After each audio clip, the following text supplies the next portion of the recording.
It is Monday, September 20th. It is Election Day in Canada. Good morning to you. This episode of Real Talk is presented by our friends at Bitcoin Well, proudly headquartered out of Edmonton. Bitcoin Well has Bitcoin ATMs across the country. They're the first publicly traded Bitcoin ATM company in the world. Why do you need a Bitcoin ATM? You have apps like ShakePay. Why do you need Bitcoin ATMs? There's actually some pretty great reasons. I had no idea. I asked the exact same question to them a couple of weeks ago, I was telling you. They're like, it's quicker, it's safer, it's easier, and they're always ready to take your questions, as specific or broad as they may be. You can find Bitcoin Well under the sponsors tab on our website, ryanjesperson.com. Real Talk starts right now. Here's Ryan Jesperson.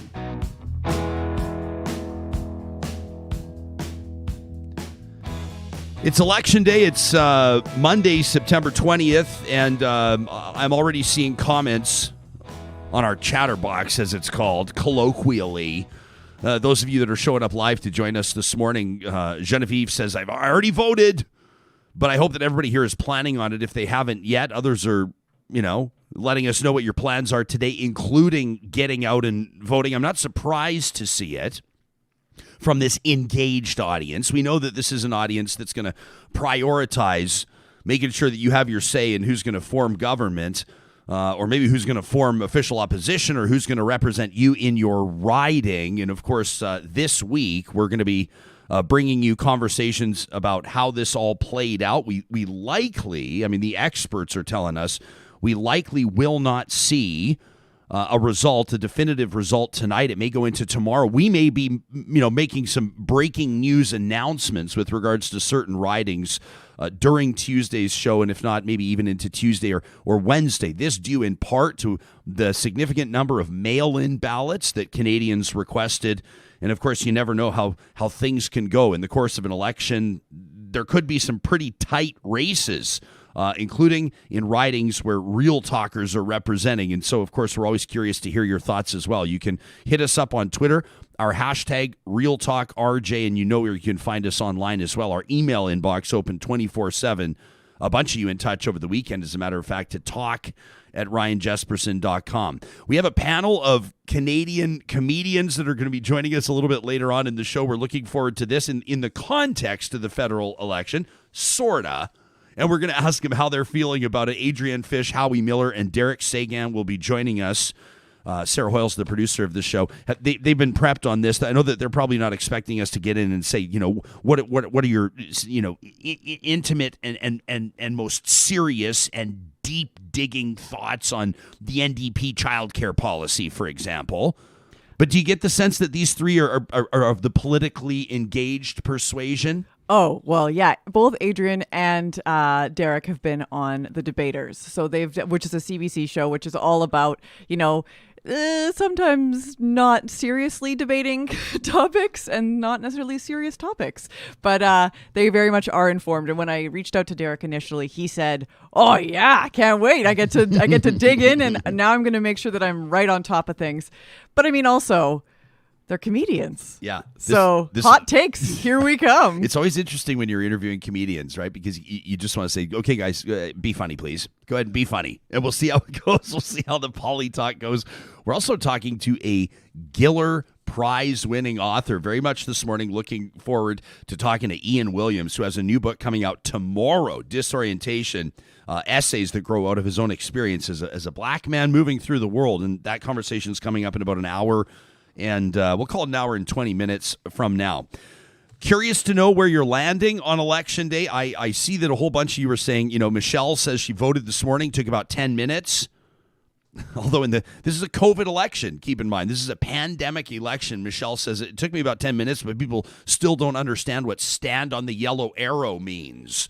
She says, protect yourselves. I know everybody's going to be wearing masks today. In the province of Alberta, today is day number 1 of the new the Restrictions Exemptions Program, which means that for the most part, bars and restaurants are going to be implementing today their measures to check whether or not you're vaccination status will allow them to serve you. And there have been some developments over the course of the weekend, most specifically people pointing out how easy it is to edit or to alter Alberta's vaccine records. The way that it's set up, it's an editable PDF. And so people are having a lot of fun, although it's not funny at all.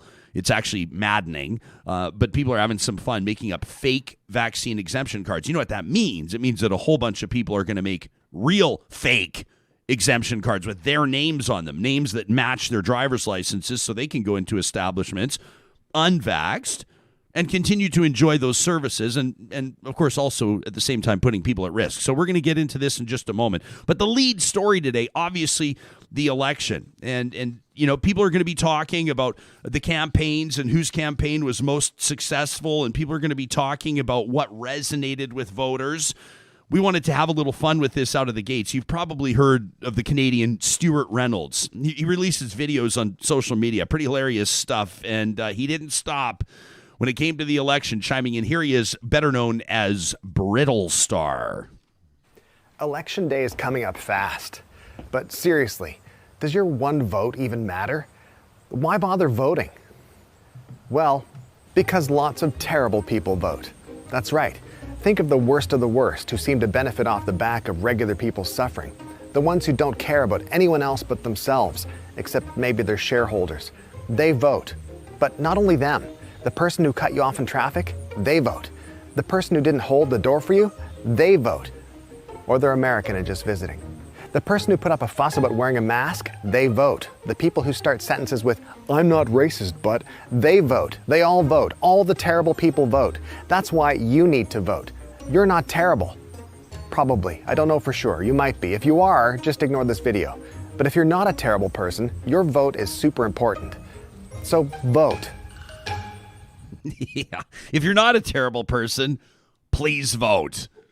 And if you are, you probably know it. And in that case, well, you still get to vote. That's kind of the way it works.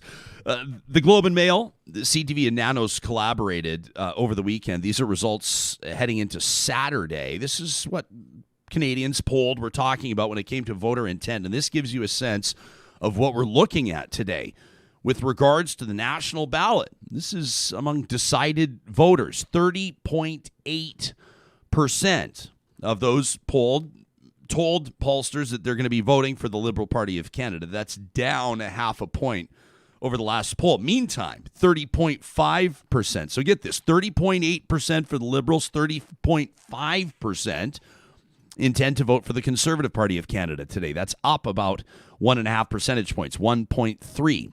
The NDP coming in about 9 points behind at 21% of decided voters. That's up just a smidge over previously. The Bloc Québécois looking at about 6.5%. Many are speculating this could be a big election for the Bloc. You know that they're hoping to improve. They'd love to see 40 seats in Quebec. And then the People's Party of Canada polling just below the Bloc Québécois with 5.6% of decided voters. The Green Party rounding it out at 4.7%. The real horse race today, of course, between the Liberals and the Conservatives, and that includes some ridings in some battlegrounds, including on the prairies. And people are wondering if the Liberals could take back a seat in Calgary. Could they take back a seat or two in Edmonton? It remains to be seen. None of those are, I think, safe to call at this point. There's a couple incumbents, Conservative incumbents in Edmonton, Tim Uppal on the south side and James Cumming on the north side. And then down in Calgary, it's George Chahal, the Calgary City Councillor, that's attempting to make an inroad for the Liberals and take back a riding there. So these are ones that we're going to be keeping an eye on. We're curious to know where you land. Dwayne chiming in, looking into his crystal ball this morning, says tomorrow on Real Talk, Ryan Jesperson. Ryan will be talking about the Liberals getting a minority government and where do we go from here. That's Dwayne's prediction.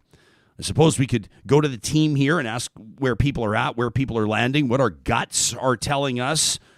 I'm going to say that I do think that it's shaping up to be a Liberal minority government, but this is what you have to say. You have to offer these caveats, and I would say it could just as easily be a Conservative minority government. I don't get the sense that either party's in a position to form a majority right now, but I have been made to look the fool before. when it comes to prognosticating about elections, there are some key areas. I mean, Ontario's going to be huge, and we're going to know early. The Atlantic provinces, the returns will start coming in first. So this evening, when people are watching the live coverage, we'll get a sense of what Canadians on the East Coast have been saying. Do you have a sense, Sarah? I mean, are your spidey senses telling you something in particular about what this result might look like? I think that ultimately it will be Jagmeet Singh with the getting to, push and pull and apply pressure as it will be a minority. Okay. Yeah. Sam, do you have a clear sense of where this is at?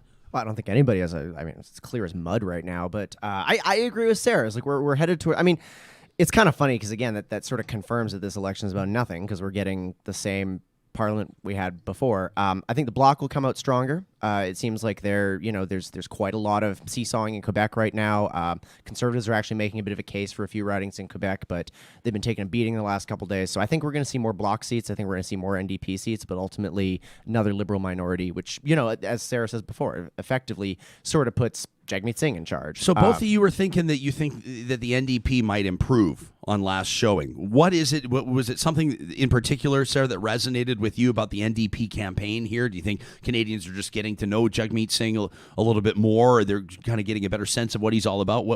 To what do you attribute the suggestion that they could see a bump? TikTok. Yeah. A lot of people. This is the one where he was sitting in the shower with the. I mean, people are, up in arms. Oh, brr, TikTok. How can, if he's popular on TikTok? And it's just like, yeah, if you don't understand it, it's not meant for you. Yeah. I just think that I think that Canadians have gotten to know Jagmeet a lot better. He definitely is a straight talker as far as politicians can go. He's blunt, but he's also charming. And I think he's got the most charisma out of any of the leaders at this point. I mean, Anna May Paul also, I think, really established herself in that debate, in both debates, as a matter of fact. Yeah. So I don't know. I think that Jagmeet's kind of the. I think the Greens are going to get smoked this election. To be honest with you, that's but I mean, but they wouldn't have told you that 2 years ago. Yeah, right. You win a by-election, you have better representation in the House of Commons. You have a new leadership. Just even the race around it, fundraising opportunity, awareness opportunity, but it just hasn't come together. And it's not to suggest that Ms. Paul hasn't done everything within her power. I think to, like you said, be compelling. She was really over the weekend, talking about, going back to the if Canadians think that we can move forward while still fracking, still drilling, she was really going at it, uttering that, when you start talking about leave it in the ground, you start talking about leave the oil in the ground, you're starting to really speak in clear terms about what your political priorities are, in particular with regards to Canadian energy. Now, whether or not that last-ditch effort on her part will catch some attention and win some favor on maybe in the coastal communities, most especially on the West Coast, remains to be seen. I'm not sure. I mean, the big, to state the obvious, and many of our guests over the past month or so, as part of our ongoing federal election coverage, have pointed out that the NDP vote tends to be a little bit younger, and the toughest people to get out to the polls are the younger people. So you see Jagmeet Singh on TikTok the other day. I'm not on TikTok, so I don't totally get but there's this trend. What is it called? Like the emotional shower or something like this. I sound like a guy that's trying to figure out how to set the time clock on his VCR. But here's Jagmeet Singh holding an election sign, sitting in like a hotel bathroom or sitting in a shower, just with the water coming down on him, just staring into the camera. Everybody's going, is this prime ministerial? Right? Is this PM material? Some guy sitting in the shower getting rained on. Like, what on earth is this all about? And then people in the know go, well, yeah, you're indicating that you have no idea what's up with this type of messaging. And young people, this is what resonates with them. Now, the key is, how do you get somebody that's 18 to 30? Well, I mean, when in the context of elections, when does young people stop? 18 to 30 is probably young people. The 31-year-olds listening right now are like, fuck you, man. But 18 to 30, how do you get them to actually show up at the polls today? That's the question. You know who is going to show up, right? The 76-year-old that's ticked off about whatever. And they've got time, right? That person's got lots of time, and that person's going to show up every time. The 22-year-old, probably not. And that's just, that's what track records tell us. But the NDP will be hoping to change that today and hoping to mobilize that vote. So I've been chuckling at some of the tweets I've been seeing from people pointing out the social media posting, and don't let anybody crack on you for your post today. Show your photo. Show the fact that you voted. Show yourself with a photo outside the polling station. Not in the booth, but outside the polling station. Don't let anybody shame you. It's like first day of school photos with the kids. We want to see them. But there's also the point that the only people following election hashtags today are the people that don't need to be reminded to go out and vote. If you're following election hashtags, you're not forgetting to vote. And so shout out to everybody that is. We'll be talking about this through this morning. In just a second, we want to get into talk about vaccine passports. But before we do, we want to remind you about an amazing event coming up in our home city this coming weekend, presented by Explore Edmonton for the first time.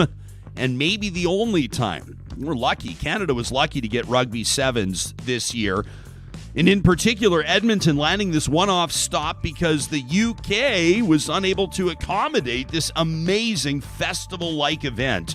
The 2021 series kicks off in Vancouver, then Edmonton at Commonwealth Stadium on the 25th and the 26th of September. If you've never seen rugby sevens before, incredible. 7 players per side, 7-minute halves. It's dynamic, it's high octane, and of course it's great for anybody. Whether you love rugby, whether you've never been to a game before, this one is worth checking out. As you can see, everybody's all costumed up. Everybody's having an absolute blast.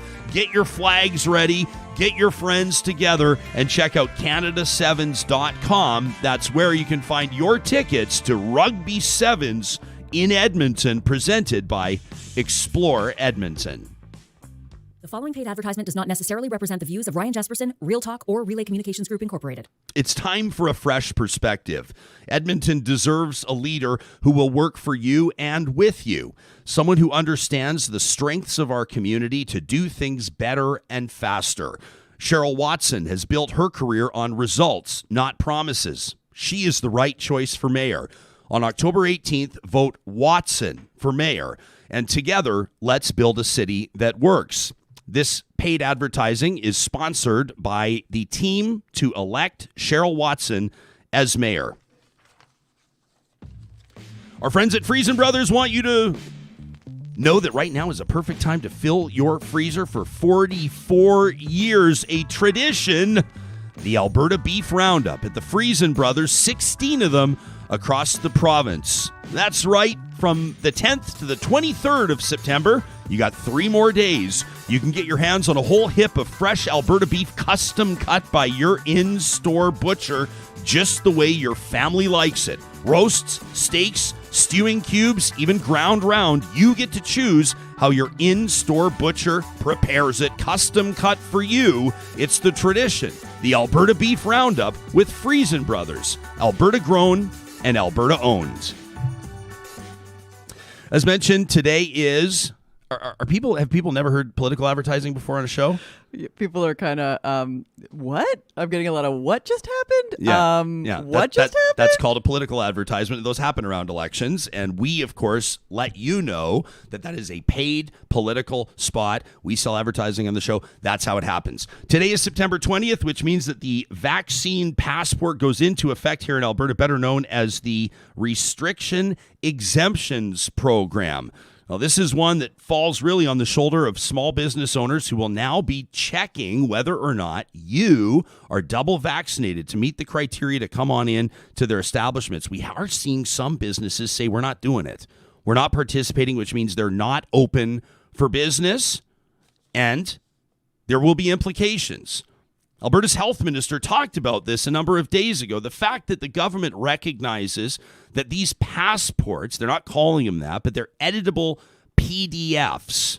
They're editable PDFs, which means that people are messing with them. And we started seeing that over the weekend. We wanted to give you a couple of examples here. This was one from Dr. Dan Sugar, who said, considering the PDF is editable, it was very easy to do this. It took me literally 43 seconds. And Dr. Dan created an Alberta COVID-19 immunization record for Facus McFakeface, showing that Facus is double vaxxed and ready to enter bars or restaurants whenever they like. Of course, everybody started to have a little bit of fun with it, if it wasn't totally ticking them off. And we saw some others chiming in as well. This one from Jody Miller, who says, in 30 seconds flat, I edited, saved, and printed this. Do we say exactly? Jody spells it out. Using Adobe Acrobat DC. People are like taking notes right now. Okay, Jody says, since a QR code was not used, there's no going back. Now that these easily editable cards are out there, Derek Fildebrandt, who's the publisher of the Western Standard, a right-wing independent media outlet, pushed this out, which I don't think is great, Derek. He says, hey, look, a blank Alberta vaccine passport.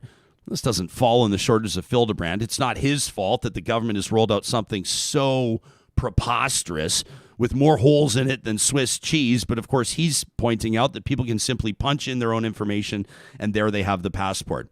The health minister knew that this could happen, as a matter of fact, last Wednesday, so 5 days ago, in speaking to reporters. This was Tyler Shandro. And we realize that this system is imperfect, and some people may choose to abuse the system, but unfortunately, this is unavoidable. And that's why in the coming weeks, we'll be introducing a QR code that will be a much more secure format. It will be downloadable, similar to the similar version that's being done in British Columbia. Of course, Manitoba's one example of a province that is actually sending out plastic cards about the size of a driver's license. They have a QR code on the back, which provides the security and the ease of use for a restaurant that I would imagine love to just scan this and move on. It's not just restaurants, but I think that this is where most people are going to find this coming into play. A whole bunch of you chimed in with us, and that includes Mark, who sent us this email yesterday afternoon on Sunday. He's Patreon supporter Mark. Attaboy, Mark. He says, I want to thank you for the real talk we get every day. I just wanted to throw out a question. That he says, I think I have the answer, but I just have trouble believing it. Says Mark, if a government introduces a vaccination passport program to keep businesses open and to keep vaccinated people safe, then allows an editable vaccination proof of record that can be forged and not requiring employees of the business to be vaccinated, is that incompetence or is it deliberate to placate a minority base? How are we safer? And how does this protect the majority of Albertans? Mark says, I know that you're going to get a whole bunch of great trash talk submissions about this situation. I'm just so astounded with the level of inhumanity this government has shown toward the ill and dying when it comes to COVID in our province. That from Patreon supporter Mark.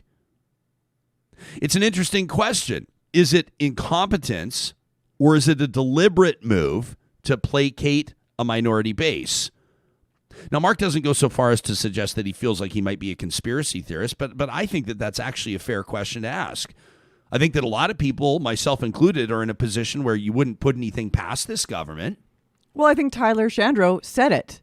Like, he actually said, hey, just so you know, this isn't perfect. People will, make hay while the sun shines. So he basically said, it's open season. Go for it.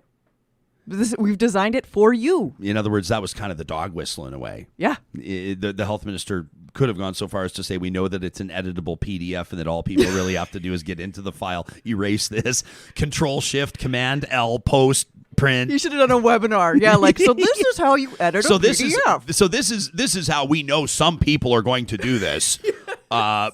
We don't suggest it.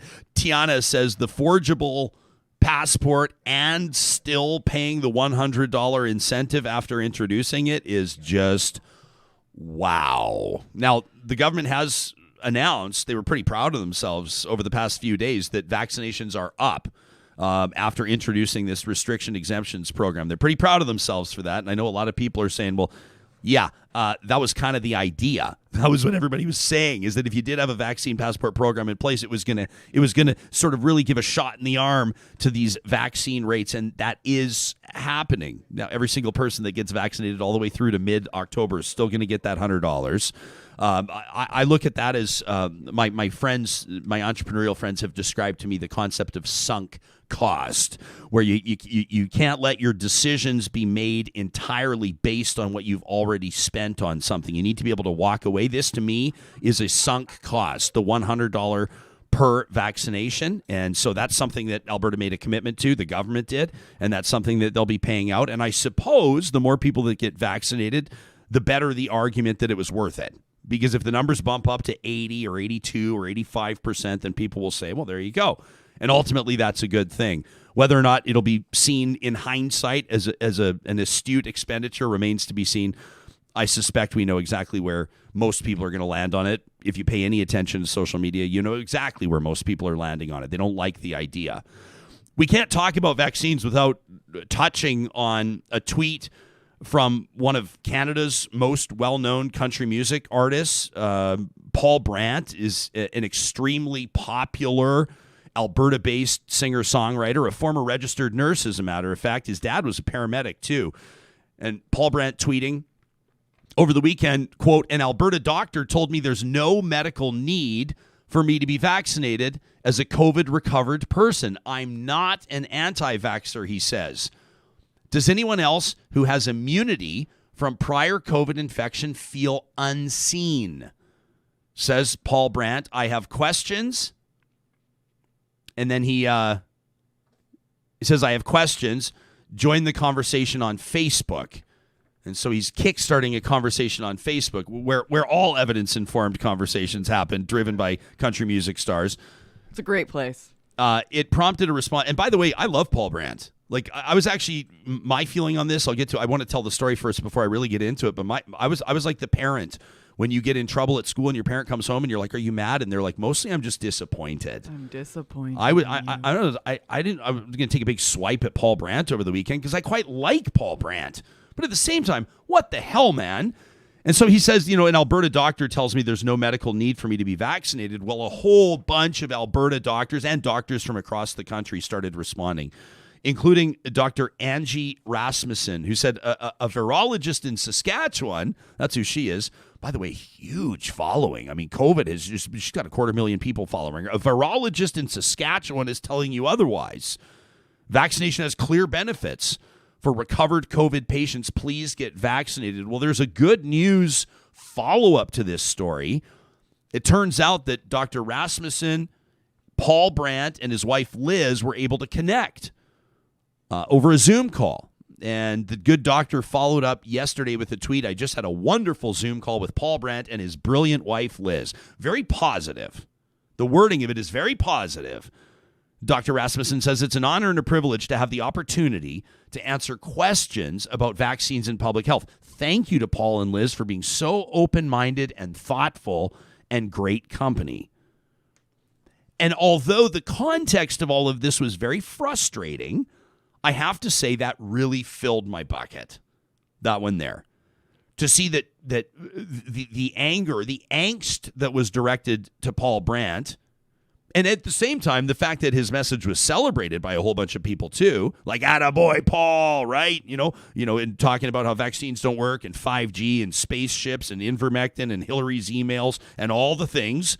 They all loved that Paul Brandt was chiming in on that. But I was really encouraged that people were able, in this case, Paul, his wife, and the good doctor, to come together in what sounds like a pretty positive conversation. Now, I hope that there was some like subtle scolding.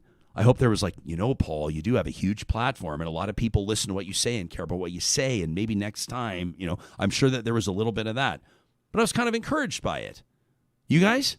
Yeah, I think in our conversation with Kaylin Robertson last week about being, alt-right and saying that ultimately you can't come down on people and tell them, be angry at them and scold them and poke fun at them. You need to meet them and have open conversation. So to me, I feel like that is the way to make it through the misinformation, the disinformation. Yeah, Sam. There we go. There's my mic. I mean, the internet is a cesspool of bad information and people yelling at each other.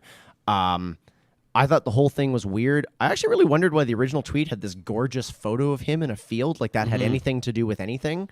But well, tweets with photos do better. Well, I guess so. Yeah, that's true. I can juice the algorithm. But no, it's like very often do you have people actually just say, "Well, let's just talk about this. Let's figure out. Let's hear you out. Let's just like." It would be so easy for people to put their fists up and retreat into their corners on this one, and they didn't. And so, maybe this is a testament to the fact that Paul's a nurse. He's open to hearing new information. He's open to hearing new science. So it's, I agree with you. Good news story all around. Yeah, I think it's interesting too when we start talking about, you go, well, he was a pediatric nurse. Like, what's he doing? Why is he doing this? And then you recognize that not all healthcare workers are vaccinated right now. That's worth pointing out, and I think it's important to point out. Not all paramedics are vaccinated. Not all firefighters are vaccinated. Not all police officers are vaccinated. Not all transit drivers are vaccinated. These are conversations that people continue to have over what can greater society expect? What can employers, whether they're private employers, union employers, government employers, what can they legally implement? What puts employers susceptible to court challenges, right? But to say, well, he's a pediatric nurse, he should know better. It was amazing in sort of a heartbreaking way to see so many people working in healthcare chiming in and saying, Paul, we are slammed right now. I mean, in particular, a former pediatric nurse himself, Paul Brandt, I mean, we know just one hospital in particular. This is just one example. The Stollery Children's Hospital in Edmonton right now has 75% of its beds right now locked off and dedicated to adult COVID patients. That means that children that are experiencing pain, discomfort, injury, in many cases have roadblocks in the way of them being admitted to hospital and being able to access hospital resources. I mean, what more do you need to say about that? We got an email. Tyler, the tired nurse, has been in touch with us over the course of several months. Through the pandemic, Tyler's been updating us. I've read a couple of his emails on the air, and more of them have simply informed us and allowed us to understand behind the scenes.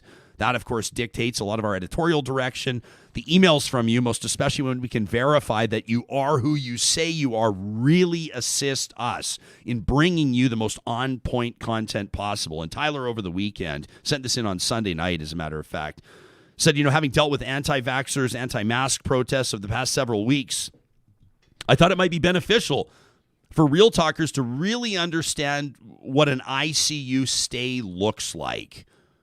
You hear that people are in ICU, more than 250 Albertans in particular in ICU. That's higher than at any other point in the last 18 months. Right now, the most Albertans over the last 18 months now in ICU.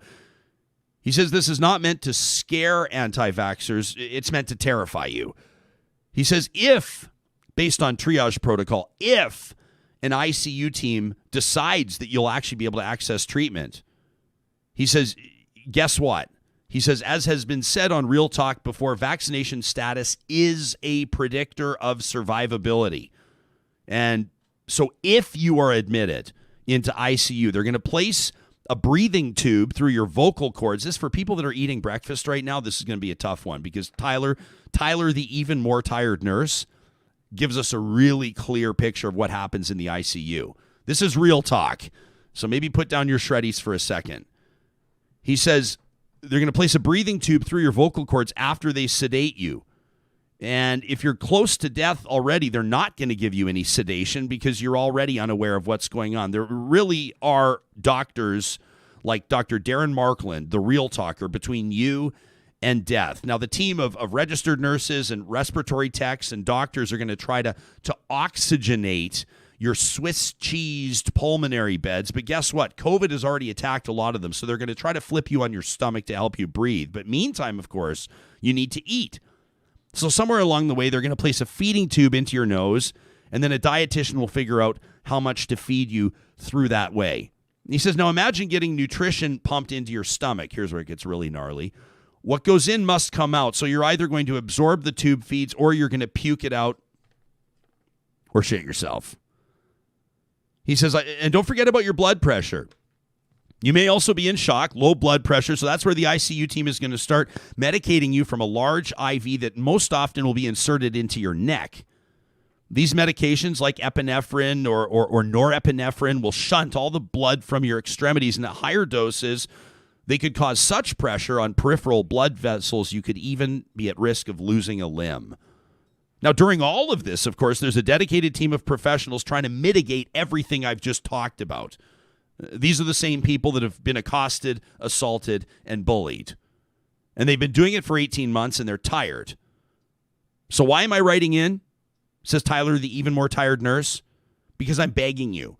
to please get vaccinated, to put on a mask. COVID is real, and it doesn't care about your freedom or whatever the premier thinks, and it's going to keep killing people if we don't start taking it more seriously. That from Tyler, the even more tired nurse, taking us behind the curtain, so to speak, into an ICU. There's something to think about. I never want to come onto this show as a pessimist and say, if you're not vaccinated by now, I don't think that people are going to get vaccinated. I do still think that these conversations, including one with Dr. Angie Rasmussen and Paul Brandt, could indicate to us or could give us reason to believe that conversations, that calm interactions, that respect, empathy can still go a long way in getting us to the goals that we're trying to get to, which means a majority vaccinated society. We're going to talk federal election in just a second with our panel of Canadian comedians. Quickly, I wanted to remind you that the team at Westworld Computers is hiring. That's right. In Daryl's words, he's the second generation of the family that's owned and operated this independent shop for more than 40 years. They're looking for the next gen of the Pirates of Silicon Valley Edmonton chapter. So if you're somebody who doesn't fit into that big white box, you think a little differently, you have a passion for tech, and most particularly all things Apple, Daryl and his crew would love to hear from you. Whether your strengths lie in sales, teaching, fixing broken stuff, marketing, or customer service, you can email employment@westworld.ca. Make sure you let them know that you heard about this on Real Talk. It was my honor and pleasure to hang out over the weekend, a check presentation at a Northwest Edmonton Dairy Queen for the Wekotowin Society. Thanks to that Every Child Matters, Every Cone Counts initiative through August. We've told you here on the show nearly $23,000 raised. This is a team that cares about community. They reiterated that over the weekend when I was talking to Michael and Mark and Michelle. They do just such a great job. They're pretty excited about the pumpkin pie blizzard, the pecan pie blizzard, both of them, of course, through fall, available for a limited time at the Dairy Queens of Northwest Edmonton and Sherwood Park. That's Palisades, Nemeo, Newcastle, Westmount, and Baseline Road. When you hit that drive-thru, when you order at that counter, you let them know you're there because you're a real talker. Well, we won't know the results quite likely tonight of the federal election, but what we do know is that it's had a lot of people talking, maybe unlike any other election, with Canadians being told it's the most important and significant time we'll go to the polls since World War II, and others still trying to figure out why we're there in the first place. We've been working on compiling a roundtable that we think will lighten the load a little bit for those of you that are all talked out when it comes to politics, a different approach to campaign breakdowns. Adrienne Fish is based out of Toronto, a comedian that's recorded 4 nationally aired TV tapings, including her most recent at Just for Laughs, airing on Comedy Central and Crave TV. My good pal Howie Miller has been making audiences laugh for more than 20 years. He's performed at all the major Canadian comedy festivals, including in Winnipeg, Halifax, and of course Montreal's Just for Laughs Festival. And Derek Seguin is a stand-up comedian out of Montreal. He performed at the prestigious invitation-only Just for Laughs Festival an impressive 6 times. To the three of you, thanks so much for making time for us this morning. A good morning to you. Adrienne, it's kind of a personal question in a way, but have you already voted today, or do you intend on voting today? Yes, of course I intend on voting, and I have not voted yet. I'm voting around, I think 1 or 2 o'clock is when I'm meeting a couple pals to go do the deed. So you're doing it with your friends. Is this something that's kind of a tradition for you guys? You make a bit of an outing of it? I wouldn't say it's a tradition, but I have got a few pals who kind of live in the same area, so we were just thinking it'd be pretty fun to, or not fun, but it would just get everyone to the polls. So let's do this. Yeah, Howie, how about you? Is Election Day significant to you? Would you describe yourself as politically engaged? I don't plan on voting at all. If you want to discuss it more, you can go to howiemiller.com or my Instagram or my Twitter or my Facebook. Thank you, Howie. Just drive all the conversation to my other social media platforms. I'm the second coming. If you'd like to talk more about it, please visit me on Facebook. Howie, we'll talk more about it there. Are you really not voting at all? You don't care? Look, you guys have screwed up my land long enough, and nothing I can do can change that. So, but yeah, no, I'll throw my 2 cents in. Maybe the rest of you entitled guys will smarten up and figure out what you're doing with my land. But until then, yeah, I'll take a piss in the pot. Derek, is that a fair assessment, Derek? Howie sounds like my 74-year-old neighbor. Get off my land! Get off my property! Fair. Listen, I guess it's we can let Howie be angry. It's that time. It's 2021. It's a good time. I just like this panel. It's like, wow, this panel. The three of us are really known for our genius and political astuteness. That's yeah.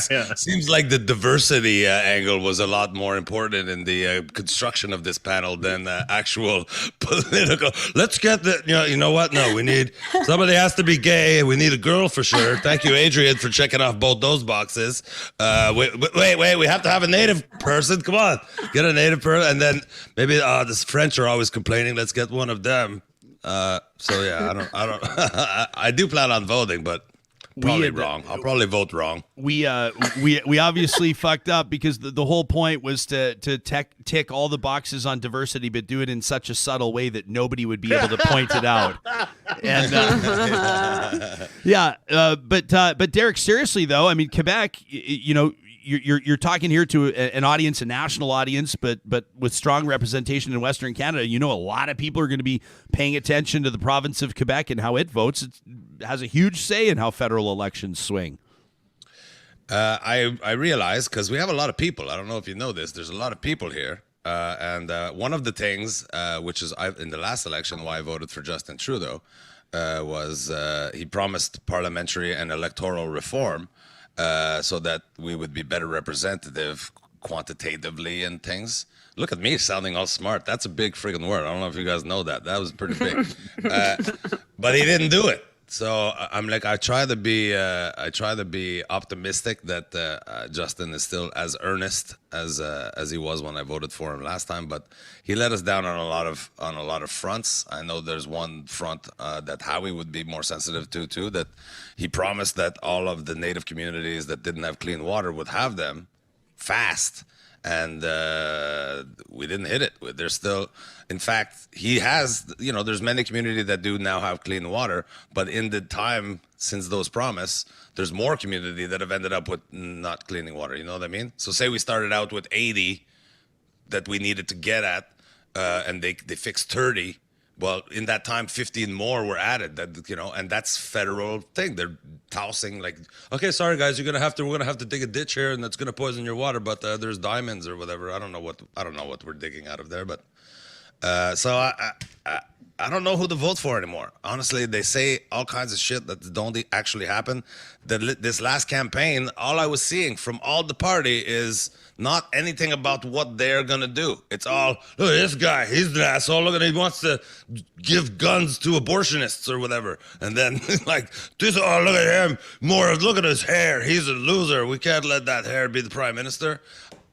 I actually kept this card from the PPC there, the Parti Populaire, the People's Party, because I was not that I would vote for these libertarian Unabomber friggin' forest living weirdos, but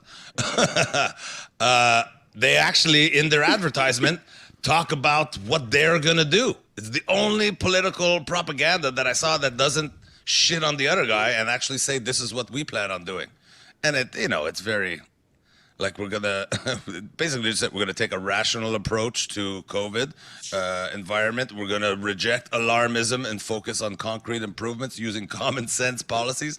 They're just basically saying all politicians are crazy and extreme, and we're just gonna ignore all the things and try to get rich. Yeah, but at least it's honest. At least they're honest about it. Adrienne, it looks like you don't totally believe what you're hearing there from Derek. I mean, well, the People's Party, they don't really believe in climate change. So, I would maybe advise against them. But, I guess it's true that they're forthright in what they want to do. So that's where they get credit, I suppose. But in terms of their policy, nah. Yeah, Howie, you and I have known each other, I think, for about 15 years now, and you've always had, for people that, I mean, I know a lot of people will be very familiar with you and will have seen your stand-up specials. They've seen a lot of the amazing work that you've done as well on more scripted television programs, your improv stuff, and you have always, I've known for more than a decade, because I've seen it time and time again, have used humor and quite biting humor to force people to think about issues that are important to Indigenous people in Canada. It's been a very serious year on that front with regards to a national conversation. Do you sense, I mean, whether, you base your answer on what you saw from, the campaign trail or election platforms, do you get the sense that the issues are actually resonating with Canadians? And do you get the sense that things are in a position where we might see changes? I mean, where's your head at considering the last 6 months or so? Well, okay, that's a big question. There's still the number is growing. There's over 6,000 graves of dead Indigenous children. That let's have an election and let's just push that aside for now. Derek was talking about the water. The communities that have clean water now, they did that for themselves. The Liberal government voted down when it came down to it to budget the money after he promised to. Get clean drinking water. They voted it down, actually. So the communities that have clean drinking water now, they did it for themselves because they had to. So it's, I love my country. I love my country. I've said this so many times, but it's just a kick in the balls when it feels like my country doesn't love me.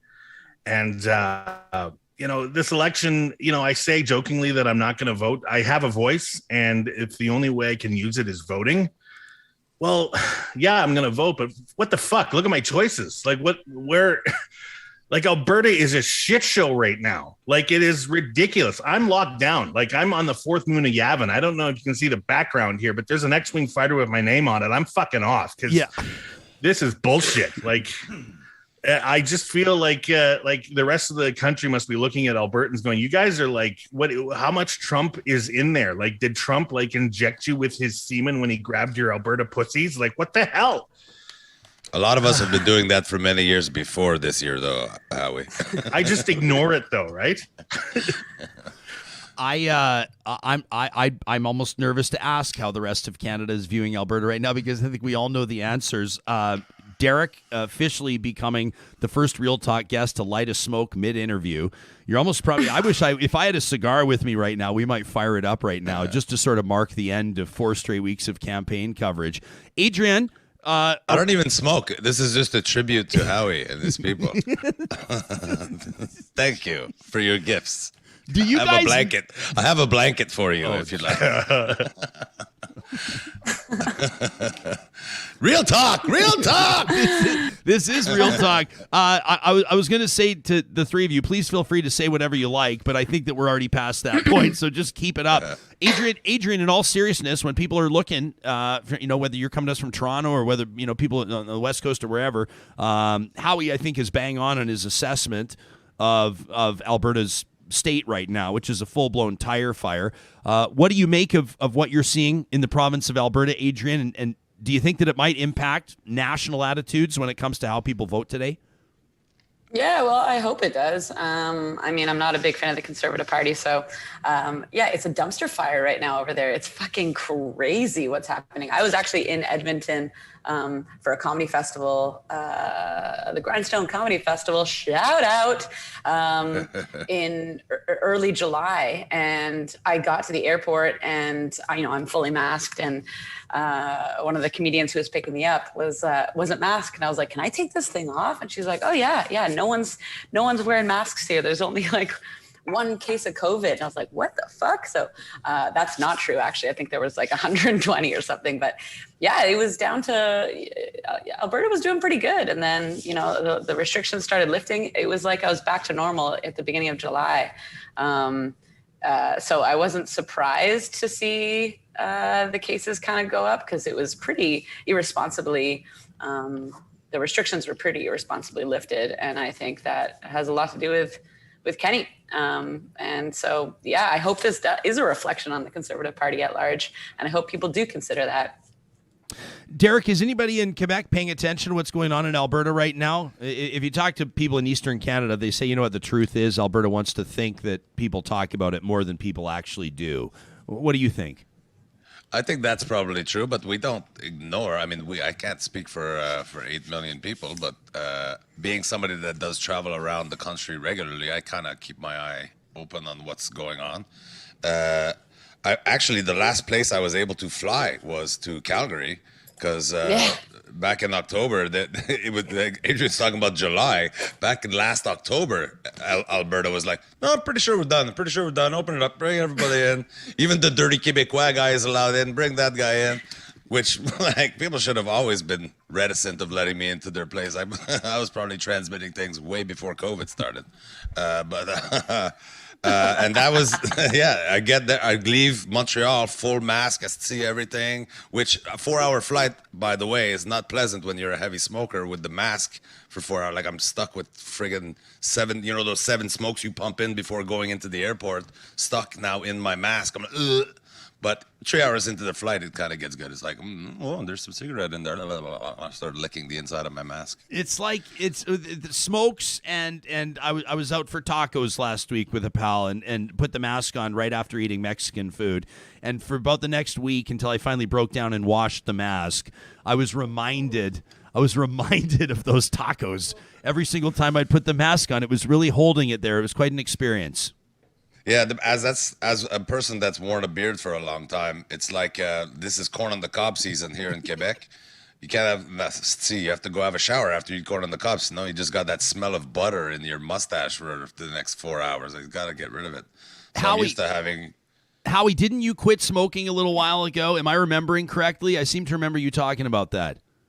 Yeah, last I think the first lockdown, it was like, what's the point? I can't go outside. I don't want to go buy them. Yeah. I'd like to thank Derek for the smallpox too. Also, wearing a mask, like, you got to clean that fucking thing. Like, it's an orifice. Your mouth is dirtier than your ass. You clean your ass better than you clean your mouth. So have a new mask, like Ginch, like put it on new pair once a day or twice a day. Christ's sake, I mean, dirtier than your ass. What the hell are you doing with your mouth, Howie? Are you flossing your asshole, Howie? I floss my ass. I toothbrush my ass. Oh, nice. Cool. This is a different election day coverage than you'll find anywhere else, folks. Right here on Real Talk with the wildly hilarious Adrienne Fish, Howie Miller, and Derek Seguin. Derek, Aaron's watching us live, and he's calling you the GOAT of the debaters. He's calling you the greatest of all time of the debaters. Would anyone on the panel like to take issue with that award? I've lost like every single one. I've never won a single thing.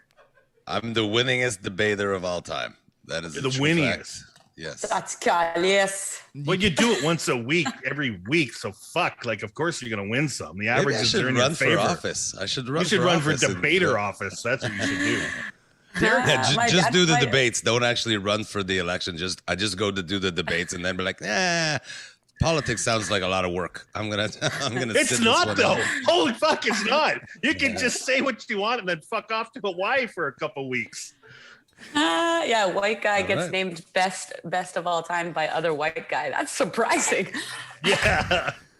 How racist is that? You don't know that whoever that person that is watching live is white. Real Talk's audience is a lot of white guys. Oh no, I don't know about that. No, I think you might be thinking of my right. You might be thinking of my previous radio station. That's all white guys, but not this audience. No. Welcome to KKK 100. Is that the previous radio station you were on? It was 630 KKK actually, but no. Did you guys like? I'll start with you, Derek, as the greatest of all time, definitively on the debaters.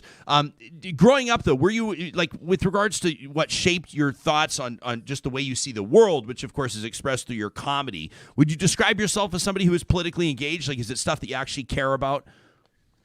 I would have to say yes, despite the fact that it might ruin my brand. I do care. Of course I care. I remember being a kid, my friend's dad ran for city council. So we would go door to door delivering the little pamphlet, whatever. And on election day, we would man the phones like, don't forget to get out to vote for Pierre O'Donoghue. So no, I am politically engaged. I'm also very lazy. Like the COVID thing, there's many things about the measures that have been put in place that I find are so stupid. Like I was in Halifax last weekend, and somebody actually called the cops saying, hey, there's a dirty Quebecois guy that's not vaccinated doing shows this weekend. That's against the rule. And everybody got involved. The police showed up at the show. And I said, dude, I filled out all the form. I got approved to enter the province as an essential worker. And then the public health department called me and said, comedy is not an essential service. And I said, bang, change your questionnaire. See, on the question said, is there a Nova Scotia business that depend on you to operate the business? And I'm like, that weekend, yeah, because I'm on the poster. So it's truthfully, yes, I'm essential for a Nova Scotia business, being Yuck Yucks in Nova Scotia. Halifax, check it out. Support local comedy in Halifax, everybody. And then they said, no, we don't make exception. I said, I'm not asking you to make an exception. I filled out all the paperwork you ask. And now I got a test when I got there. They said I could only go from my hotel to the club and from the club to the hotel. The club has booze at it, so I don't need to go anywhere else anyway. It's perfect. And then the police showed up, and the next day they actually said, no, you can't do it. And I said, well, I'm doing it. I'm doing the show. Like they said, well, you could get a $2,000 fine. And I'm like, well, I'm making $3,000 to do the shows. So I'll be $1,000 up. If I don't go at all, I don't make anything. So you're really giving me no. The show must go on. Then I started tweeting about it. 20 minutes later, this is 20 minutes before showtime, by the way. The chief medical officer of Nova Scotia's office called me and said, listen, Derek, Dr. Strang talked with Dr. whoever who's in public health, and we've decided to make an exception. You can go on and do the shows. By the way, you're the best debater we've ever heard. And I got to do the shows. And they made an exception. But I just find there's so many measures that are just, arbitrarily written by these bureaucrats somewhere that I didn't vote for. Nobody really voted for, that were appointed by a guy that I didn't vote for. And now I have to live my life according to these seemingly arbitrary things. And then when I resist them, even in my social circle of friends, I'll be like, man, I don't really want the vaccine. I think I had COVID in that first January. I think my immune system is better. Like, listen, I've survived my own lifestyle for 48 years. My immune system is on point. I don't even think COVID can live in my body. Yep. Like, I am a smoker, alcoholic. How is COVID gonna, it's a virus, which is a living organism. I do not present a hospitable host for this virus. Like, COVID tries to enter my dirty ass mouth and just go, oh God, it's so smoky in here. I can't. Is this guy drinking Purell? I can't live in here. So I didn't want to get the vaccine. But then they say if I don't get the vaccine, I can't go to a restaurant. Well, I like hot dogs. So I got the vaccine. I'm like a sheep. So I don't like it. I complained about it on Twitter or whatever, but I'm not the guy that's going to lead the manifestation or whatever, the protest. Like, the protest would have to swing by the house and pick me up for me to even get involved in that. I'm just trying to live my life. Adrienne, did you get vaccinated, Adrienne? Yeah, I did. I did get vaccinated. I mean, my mom is quite heavily involved. She's a microbiologist, immunologist. So she's, kind of leading the charge. I think her answering machine, because everyone kept calling her, they're like, should we get the vaccine? Shouldn't we? And so her answering machine is just like, take whatever vaccine is offered. And if you'd like to leave a message, please do so at the tone. She's very pro-vax. I understand the anti-vax hesitancy. I understand vaccine hesitancy for sure. It's often by marginalized and those who, the government has fucked over a million times over before. So why would they? Of course, they're going to be hesitant to take something that the government's like, take this now, so I get it. And yeah, the rules were arbitrary. It's very hard to know, everything is very serious. It's a global pandemic. Don't hug or kiss anyone. Death is imminent. Society is crumbling. And if you need a vase, Dollarama is open till 9 p.m. It was like what? Which rules do we follow? Which ones don't we? So I have the vaccine. People call it a personal choice, but I don't know if it is so personal when it affects so many at large. But that being said, I completely have compassion for vaccine hesitancy. I get it. And it's not even a personal choice anymore, though. They're basically it is trying to force everybody. right? It's a personal Right. choice, but you have to, in making that choice, you're not just choosing vaccine or not vaccine. You're choosing, I can't go anywhere. I can't go to the library, right? Right. Totally. I think libraries are still open. I assume no. there's still libraries. I don't know. The But like, I bibliothèque. Oh no. can't go to restaurants. I can't go to the movies. And basically, I can't do any of the things I love. So it's Yeah. so it's not a personal. I hate that too, and that's what I hate is that it's not been a personal choice. I wear the mask. I wash my hands. I do all the other it's things a personal choice. that are Yeah. are normal things that you want to make other people. You don't want to hurt anybody, but just my sharing that I don't think I want to get the vaccine, and most of it was laziness. I just didn't want to make that extra trip out to wherever we have to go to get the vaccine. But my friends that I've known my whole life would turn on me. You're not getting the vaccine? What are you trying to kill my mother? You son of the bitch! You're so selfish. I'm like, bro, I just didn't want to get the vaccine. I'm not trying to kill your mother. Like, Right, but you have to understand the risks that were involved in not taking the vaccine too, right? So I mean, no, you don't want to kill understand the someone, risks. but that is not right. I Right. evaluated the risks and decided that I didn't want it.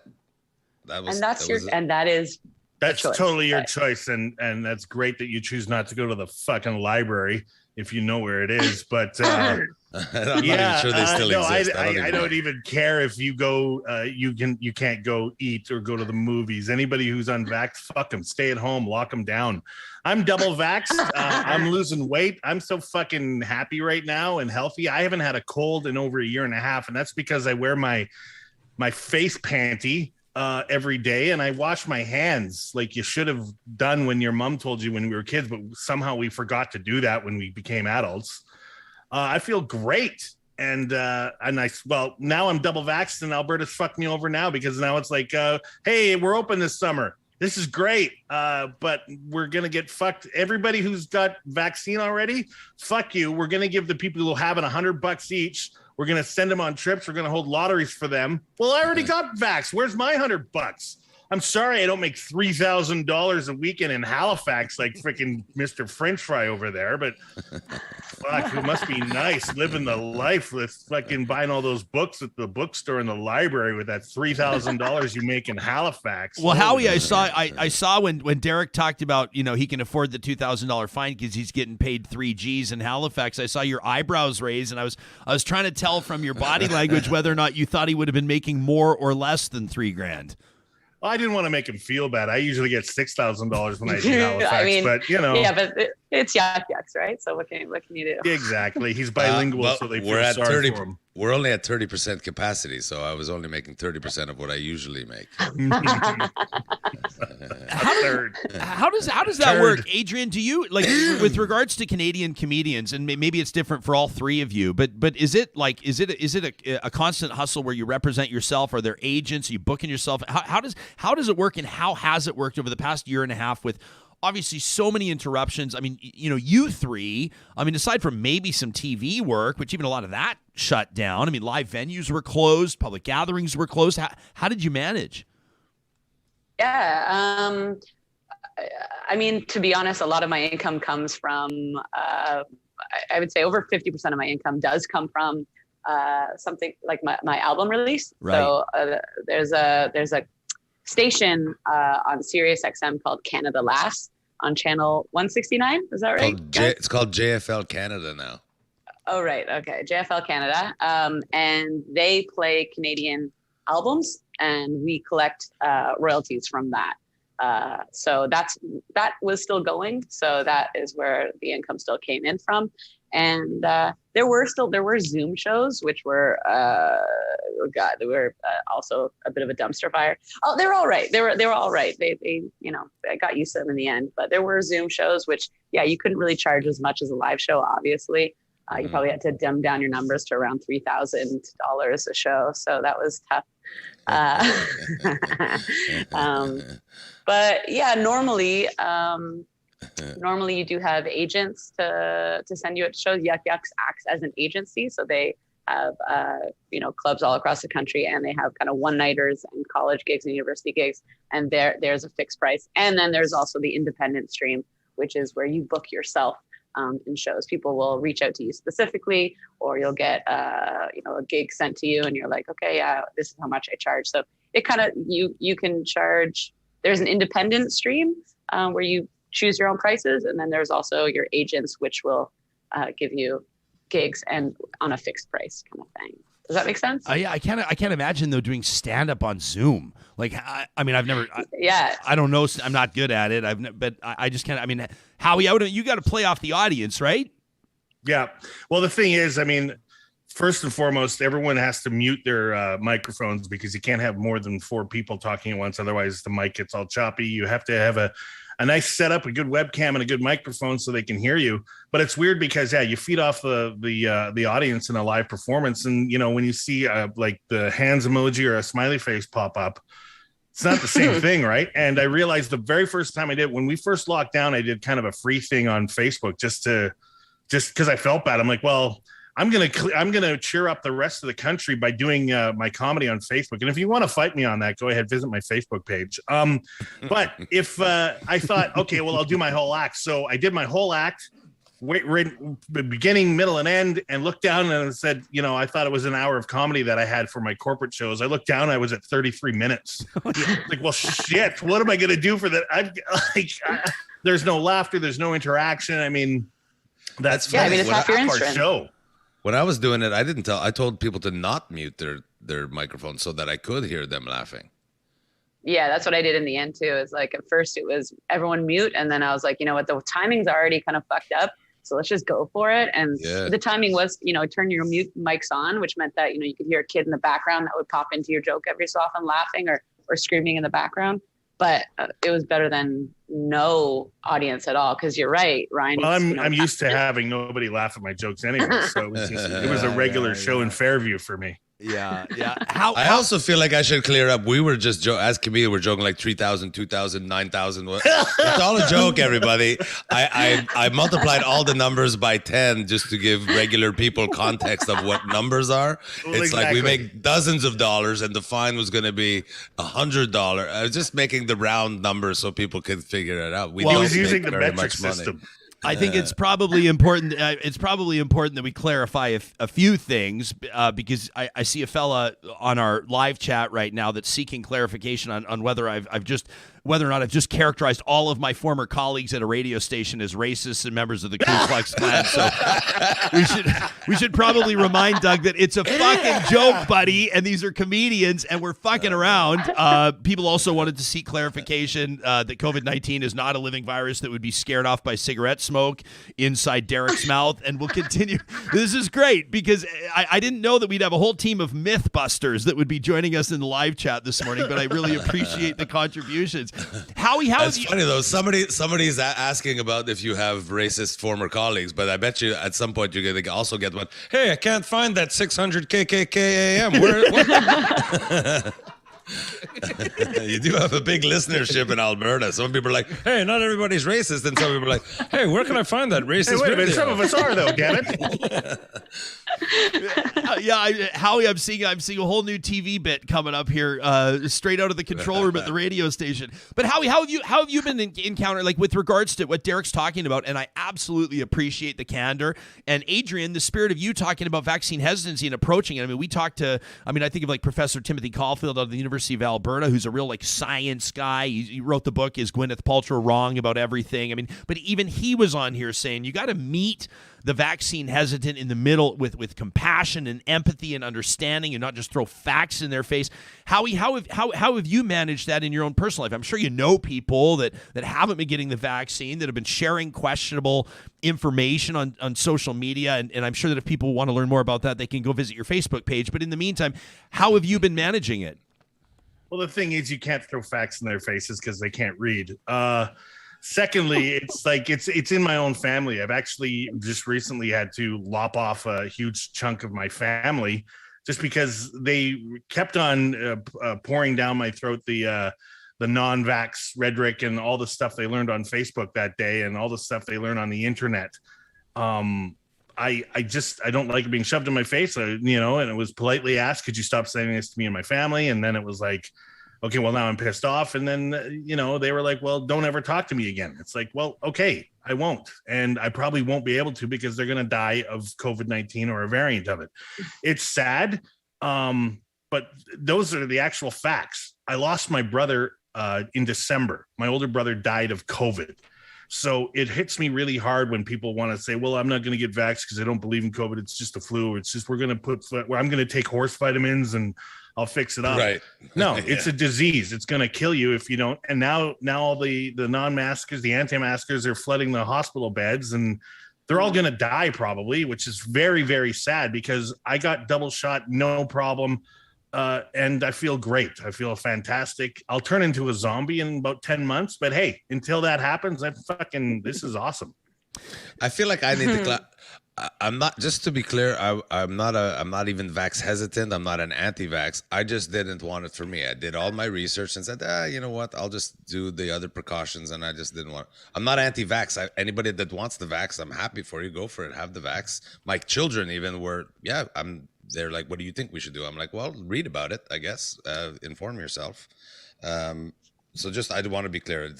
I hate that we even have to do this. I find this whole COVID thing, from the mask early on to the vaccine now, has been such a element of divisiveness. When we look back 100 years in 1917 at the Spanish flu, it brought people together. Like, people were, like somebody gets sick and then you got one lady that's taking care of 6 kids so that, isolate them from the person. I find COVID-19 has divided us so much further than we already were, which is terrible. Like, who knows the names of all their neighbors nowadays, where, 30 years ago, everybody did. So the divisiveness has been terrible. How the mask became a right and left thing, I don't know. But anyway, I just wanted to clarify that I'm not anti-vax. I just didn't want it. But now I got it. I did not want it that bad. Like, I like eating in fancy restaurants a lot more than I didn't want the vaccine. You're not vaccine hesitant. You're just very hesitant to get the vaccine. I appreciate the clarification, Derek. I was, and now I'm like, I can't eat at my favorite restaurant. Oh, all right, I'll give me the vaccine. Whatever. See, it works. Put the nanobots in there. I don't care. Public policy works. I want to eat chicken parmesan. Yeah, Derek, stick me with the 5G. We talk about. I mean, we're joking. We're poking fun at Alberta, and Howie and I do it so we don't cry. Because we both love this place, I think. Well, at least I'll speak for myself, Howie, but I think you do too. But it's difficult to see sometimes how things play out. However, Derek, La Belle Province does not get a pass. I mean, every federal election, people talk about Bill 21 in Quebec, and people want to know what are the federal parties going to do to either confront Bill 21, which is described by many people as racist legislation or not, or discriminatory legislation anyway. Conservatives say they won't touch it. Justin Trudeau, he's had time to do something about it if he truly wanted to. But what's your take when it comes to racism and discrimination in the province of Quebec? Quebec doesn't get a pass on this conversation. Take us there. I mean, you're from there. Yeah, listen, I know we can be known for that kind of behavior. I would say, listen, I live in Montreal. I think Montreal is one of the most progressive, cosmopolitan places there is in the Western world. But Quebec is fucking huge. I don't know if you've seen it on the map. It's gigantic. And so outside of here, there are still some older towns that haven't quite evolved in the progressive mindsets that Montreal has. So for instance, Jagmeet Singh has really impressed me through this campaign. A lot less hate mongering and all that. I love the NDP, right? Because it's 20. Let's be honest, conservative, liberal. There's so few differences between them, really, that I'm like, you know what? Maybe it's not. And Jack Layton's NDP did really well right as he was passing away, whatever, the one right before he died. Unfortunately, because there are some still, I don't want to go so far as to say racist, but maybe racially insensitive and like that just won't vote for Jagmeet based on solely by the way he look. It's sad to me. I think that is that's racism. where we're at. It is. Yeah. But it's not, like we equate racism with like hate, the hate, not so much hate from, anyway, I can't speak for a whole populace of people, but there is still more of that, what are they calling it now? They're not even, the politicians call it racialization or whatever. It's not racism anymore. They call it racialization, racialized. No, Canadians. It's racism. I know they're trying to change the name, but it's racism. Yeah. Listen, yes, we do have Fuck you, Howie. You live in Alberta. See, like Quebec might be bad, but at least we're not known for that. We're known for all kinds of other stupid shit. The similar actually, the similarities. There's a long list of similarities between Alberta and Quebec. And Alberta. It's crazy. It is. I mean, if you did a list and compared the two provinces, it could be a long one for sure. But we have Montreal, so at least we like most of the people live in a place that's not like that. But you go to what was that town there where they passed a bylaw saying there will be no public stonings in our city, like as if they had to do that. You know what I mean? They were just being dicks to say that they don't like Islam. It was like so terrible. Unbelievable. My friend Abdul actually interviewed the mayor of that town, Henryville, I think it was called, where they said that you can't wear hijab or niqab, and they put it in their municipal thing. And I'm like, oh, guys, you guys are being such dicks. And they're like, no, they want to be Canadian. Anyway. So, yes, in the rural parts of Quebec, there are still some, let's call it a little backward historic mindsets that have stayed. And it exists across the country, right? Adrienne, I know, and Adrienne, I just appreciate you keep coming back and just hammering down that point. Derek, but not just racist, misogynist too, homophobic also. Don't forget those. We have those too, Adrienne. We have plenty of those. Sure. Adrienne, Derek touched on Jagmeet Singh and just how he had kind of made an impression on him over the course of the campaign. Was there a politician, a party leader in particular that made an impression on you, positive or negative, over the past month? I mean, Jagmeet Singh, I'm a big fan of, and I love how Bernie Sanders has also endorsed him. I think that's great. Love that. I love that. That was so great. Yeah, that was really cool. I've mostly been impressed by him. I also really like his policies on taxing the rich, ultra rich, and the Green Party leader, Anna May Paul. Anna May Paul. She was great in the debate, I thought. She really held herself well and kind of was even more prepared than the other politicians, I thought, too, than Trudeau and O'Toole as well. I thought she really held her own. Again, I really wish I could vote. I would probably vote, I don't know, I would probably vote Green if it wasn't for this first past the post thing. But so do you find yourself participating in the idea around strategic voting, Adrienne? Yeah, I don't know. I don't. I go back and forth on it. That's a tough question for me to answer. I think I probably do. I often check out what my riding is, which is NDP. And I'm happy to vote NDP as well. So I don't really have to struggle with too much as it can be conservative or liberal, which I think would be a really tough one. I can vote NDP and feel good about my vote. So yeah, that's a tough question for me to answer, though, because I do find myself kind of going back and forth about, what do you do there? What's Howie, was your vote up for grabs, Howie? Like, when the writ dropped and the elections announced, are you the type of voter that says, all right, we all start from scratch here with the parties, everyone has an equal chance at getting my vote, and I'm going to see who earns it? Or do you already have a party in mind, and whether or not your mind is changed is the ball in play? Well, every time I vote, I don't vote for PC, and they always get in. So I'm like, again, it's like I'm at the end of my rope with. It doesn't matter what I do. I mean, I try to strategically vote and I try to do what I can, but it always turns out the same way anyways, because I don't even consider it racism anymore because I'm trying to not use that word in my life because I'm surrounded by it. But the thing is, I think like in Quebec and in Alberta, I know there's a lot of, I call it like an old school way of thinking, and that's not necessarily bad. People are scared and they're not used to change, and they live a certain way, and you can't belittle them for that. And it just sucks because a guy like Jagmeet Singh, who has a beautiful platform, I love his dancing videos up north, by the way. Oh wait, that's not him. Anyways, he's surrounded by it, he says. Yes, I'm a huge racist. But I just want to make an educated, well thought out vote, and I just want my government to change in Alberta because we need change now. Like we needed it last year, actually. But we'll see what the day brings or tomorrow brings. Yeah, I'm curious to see where Jillian is watching, and I happen to know that Jillian used to live in Quebec. She says Montreal is as foreign to Quebec as Quebec is foreign to Canada, which is kind of an interesting insight. Derek, what do you think about this? Is she bang on there?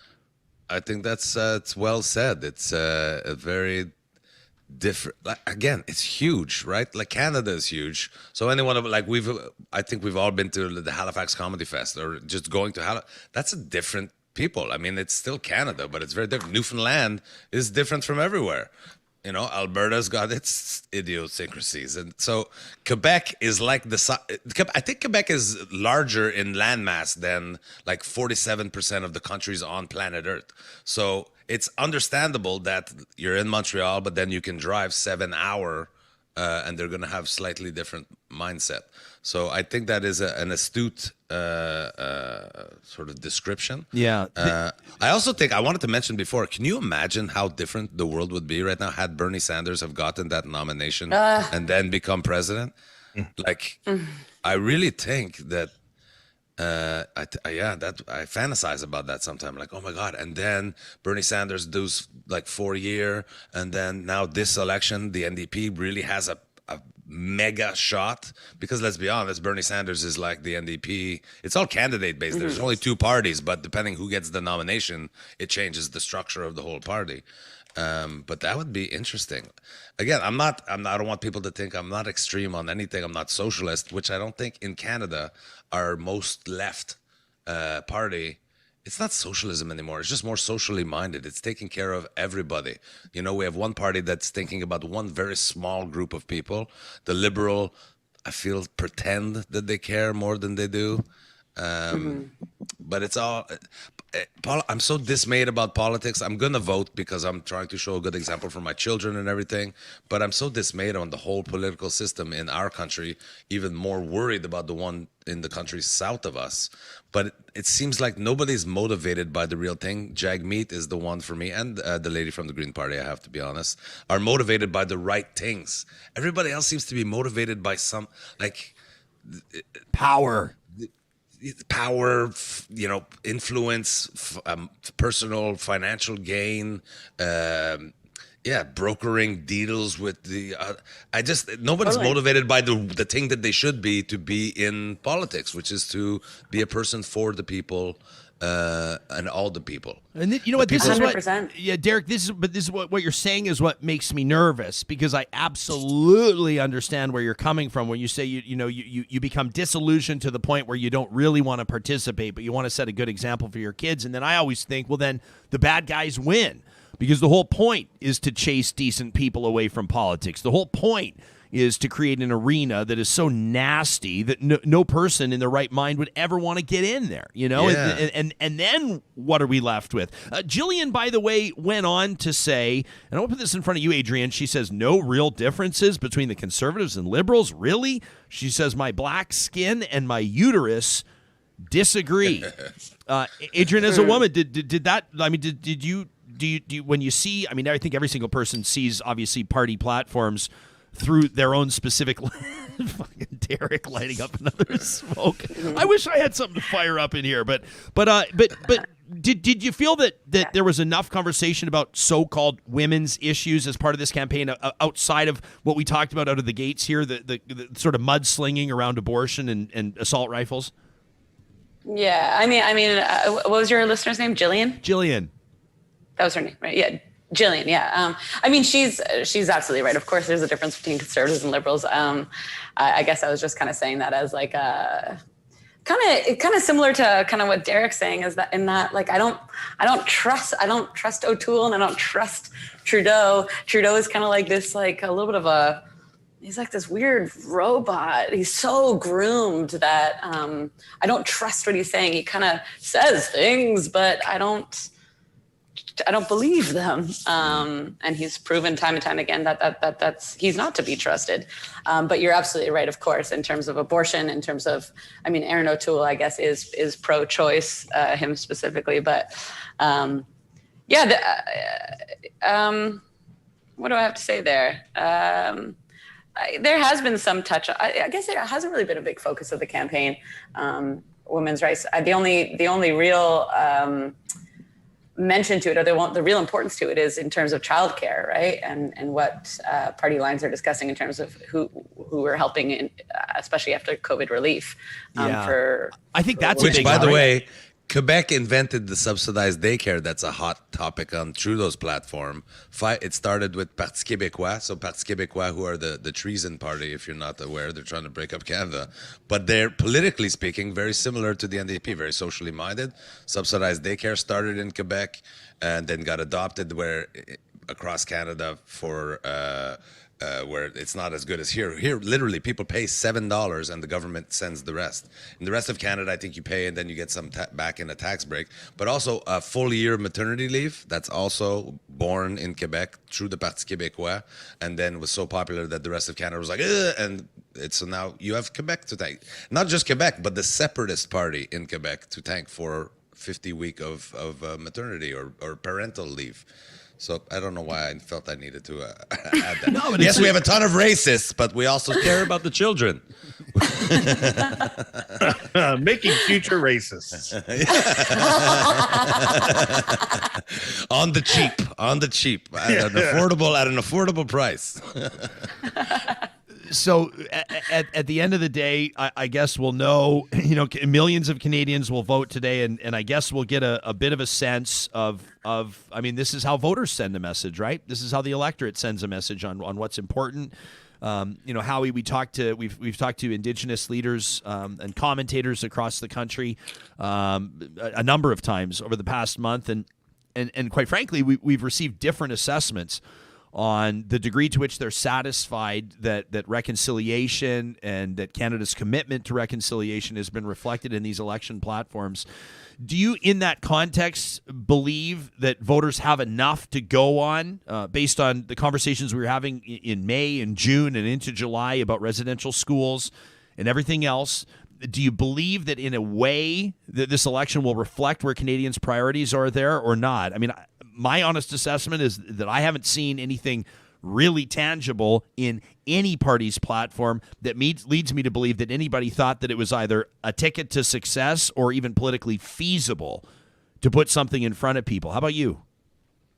Until the politicians take on the Vatican and get them to own up for, murdering and trying to, genocide my entire race, then I won't see any real change. But, it's when it comes to elections and the importance of things, it all falls into the wayside, and it goes back to high school mentality. Oh, I promise you more vending machines and more dances and more PD days. Like, it's all bullshit because it's empty promises. It's always been empty promises.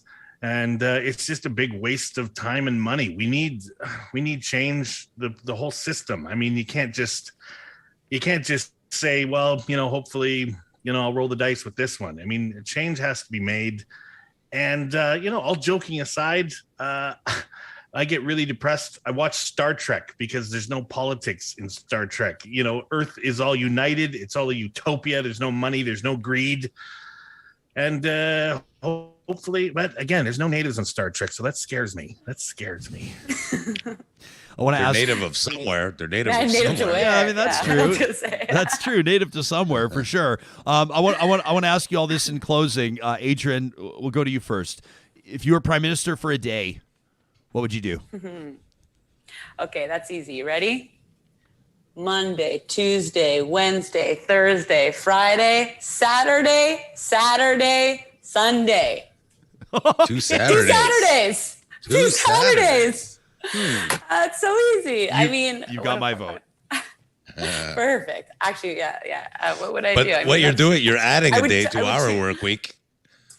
As comedians, we have to work an extra day now. Another full day of dick jokes. God damn. I mean, that's the best. Another full day of dick jokes. That's amazing. Yeah, you take out Mondays completely, and then you go Saturday, Sunday, Tuesday. What would I do as prime minister for the day? Just like Howie's saying, I think change comes structurally. You take away the whole idea of one leader and you combine. I mean, you have multiple leaders. It needs to be diversified. Over all party line, I don't think there needs to be one prime minister. I think there needs to be many. If we're talking structural change, we need to start playing a different game. We've been playing Monopoly, this bullshit game of Monopoly forever, and I think it's time to play a new game. I just don't know what that game is yet.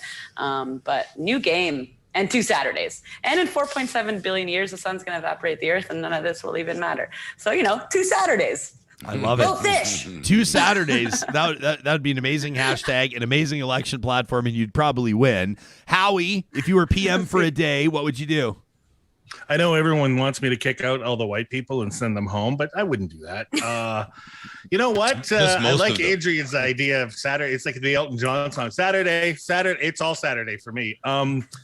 Anyways, for a day, in Indigenous culture, it's a matriarch, and women should be more involved. It's called Mother Earth. Your person that commented, I think it was Julian. Yes, your uterus is the most powerful thing on the planet. Women should have more power. There should be more equality there for sure. We need to have this society an equal society. So I would do everything I could to make everything equal and on a straight, even keel, so we can start fresh. And I would get rid of all my bills. Just mine, though. Just yours. Debt forgiveness for the PM. By the way, Jeremy's watching live, and in all caps, he says, "No politics in Star Trek?" He says, "Dude, did you not watch DS9, Discovery, Picard, Enterprise? It's all politics." I meant on the planet Earth. I meant the utopian way they think, and there's no, it's not all about Democrats and Republicans. That's what I meant. Of course, there's politics, Klingons and Romulans and the Ferengis, and I don't want to get into it now. I'm stoked that you're talking Star Trek from the set of Star Wars. That's true crossover. I mean, this is where people truly meet in the middle on Real Talk. It's like an Uber Eats commercial. Yeah. This is very impressive. Hey, so Derek, if you're PM for a day, heaven help us, what does the country look like? I know people expect me to be well. One thing I would do, I would start a federalized company called Smokers Delight, and it's got an airline, a train system, a whole chain of restaurants where it's only smoking. There's only smoking in there. That would be great. But other than that, I would probably chop the bureaucracy in half. I would fire half of the civil servants, and they could go work in the restaurants that are now understaffed because of the CERB. People can't. We have no dishwashers or waiters now because they're sitting at home playing video games on the CERB that's gone on a little bit too long.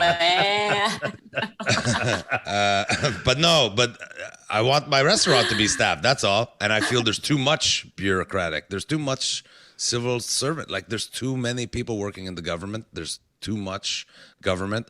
I would definitely fix the water problem in all the indigenous communities. I would give women way more. I love the women thing. I love women, but I mean, I didn't realize that I think Canada's doing pretty well on the women's rights movement. I think the glass ceiling should be more broken, but I'm happy with where we're going on that level. I would do so much. It would be such a busy day.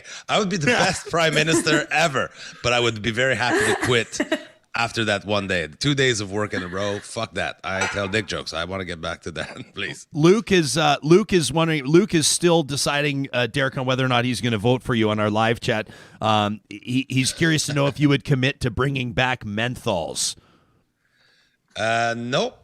No, I would not. I would not commit that. We do not, because that apparently, according to science, encourages children to smoke. So we don't want menthol, and I don't like menthols. What do I need menthols for? All right. I will not bring back menthols. I'm taking a hard stand on no menthols. Yeah, I like it. I like it. You can find Derek Seguin online at derekseguin.com. Follow him on Twitter at @TheDerekSeguin. You can find Howie Miller at howiemiller.com, or it seems all over the place, including Facebook. And you can find Adrienne Fish at Adrienne_Fish and AdrienneFish.com. You guys delivered in a big way here. We wanted to have some fun while also still having some real talk, and you most certainly delivered. Thanks for making time for us today, and best of luck moving forward. Thank you, Ryan. Thanks, guys. Yeah. Good to see you, Adrienne. Good to see you guys. Yeah, awesome. I love that. See you guys too. Thanks so much Love for having that. me. 2 Saturdays. 2 Saturdays, no menthols. I think that's, and also Derek at the end, and the whole the women thing. I'd be down with the women thing. Yeah, the too. women thing. I like women. I would be down with the women thing. We've had, of course, a bunch of people, and this is exactly what we were hoping for in putting this together, is obviously having fun, obviously being stupid and silly, but at the same time hitting on points, which is what comedians, that's what sets apart the masterful ones from the others. And I saw some really interesting commentary from people on our live chat, in particular when Derek and Adrienne started talking about Jagmeet Singh. And people were saying, essentially, if I can paraphrase, very likable guy, but the electorate, at least a lot of the people that are chiming in here that are watching or listening to this show right now, are saying, you're just not convinced that Jagmeet Singh either understands the importance of communicating how you put plans into action, how you take things in theory and actually make them happen. And I think that that's where a lot of people get caught up on more ambitious political policy when you talk about evening the playing field or taxing the wealthy or whatever those conversations look like. Do you believe that you can take the big high-level stuff from theory into practice? And I guess that's kind of what, to a certain degree, on one front, people will be voting on today, whether or not they believe that political parties can actually implement or are committed to implementing the policy that they put in front of voters. I think it's just that we haven't seen the NDP in a leadership role, like actually leading the government. So yeah, of course you don't know if they can do it. Yeah. We know the Liberals, we've seen Liberals and we've seen Conservatives. That is what we have seen. So yes, of course you think, oh, okay, well, the platform from the Conservatives, they can implement that. Platform from the Liberals, they can implement that. NDP, who knows? Because precisely that. We have never had them leading the government. Yeah. I don't think that there's an argument to say that they can't do it. It's because they haven't had the opportunity to. Yeah, there's way more Star Trek talk than we've ever seen in past on our live chat right now, and that includes the politics of Star Trek. I don't know the first thing about Star Trek, so I can't contribute here. But I love this from Tracy, who says, politics is life, and life is politics. I thought my political science professor was nuts, but now in my 50s, I see the truth. That reminds me of football is life, coach. You see Ted Lasso cleaned up at the Emmys last night. Yeah. 4 wins for Ted Lasso at the Emmys. Lorraine is watching, says if Alberta flips 5 seats, I think we'll have a Liberal majority tonight. Says I'm just hopeful that, she talks about Calgary Foothills. John Barlow sees a decrease in support, says our MP needs to hear that we are not happy with him. That from Lorraine. I don't think Alberta's going to flip 5 seats.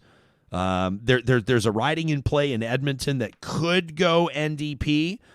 Blake Desjardins, the NDP candidate, earned a visit from Jagmeet Singh over the weekend. If the leader of the party is flying into your riding the weekend before the election, it says something.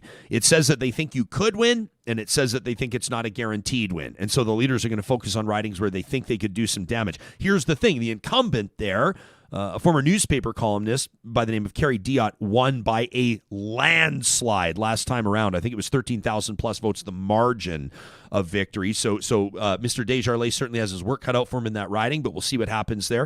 A couple other ridings in Edmonton that could swing, a couple in Calgary that could. 5 might be a tall order. If the Conservatives lost 5 seats in the province of Alberta, Sam, I think that would send an incredibly clear message to Aaron O'Toole and his team. I'm not calling it. I don't think that that's going to happen, but boy, oh boy, would that get some people's attention. Yeah, and I mean, because what everybody's talking about is the alignment with Jason Kenney and how, O'Toole's taking it on the right and the left right now because, generally speaking, there's a lot of conservative policies that won't appeal to lefties like me just to begin with, but we're in this place right now where, Jason Kenney has thoroughly, unequivocally, completely screwed up this province for years to come.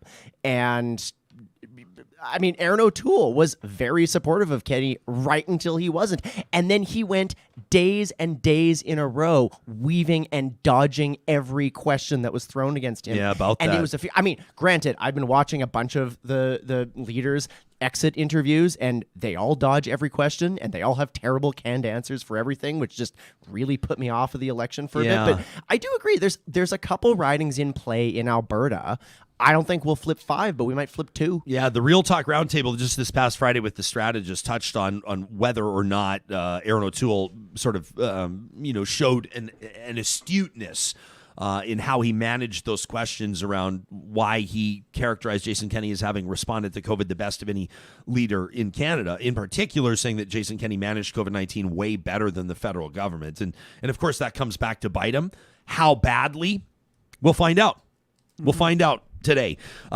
On a side note, I haven't wanted to smoke a cigarette in ages, but just watching Derek, I gotta be honest, it's kind of like when someone's smoking a cigarette in a movie and you're like, I know it's like gonna kill me and terrible for me and like absolutely disgusting, but you're kind of like, gosh, that would be kind of nice. A coffee and a cigarette. Maybe do it like Edward R. Murrow used to do the evening newscast back in the day, just smoke cigarettes. Maybe while we do our next interview with the Giller Prize winner. What do you think?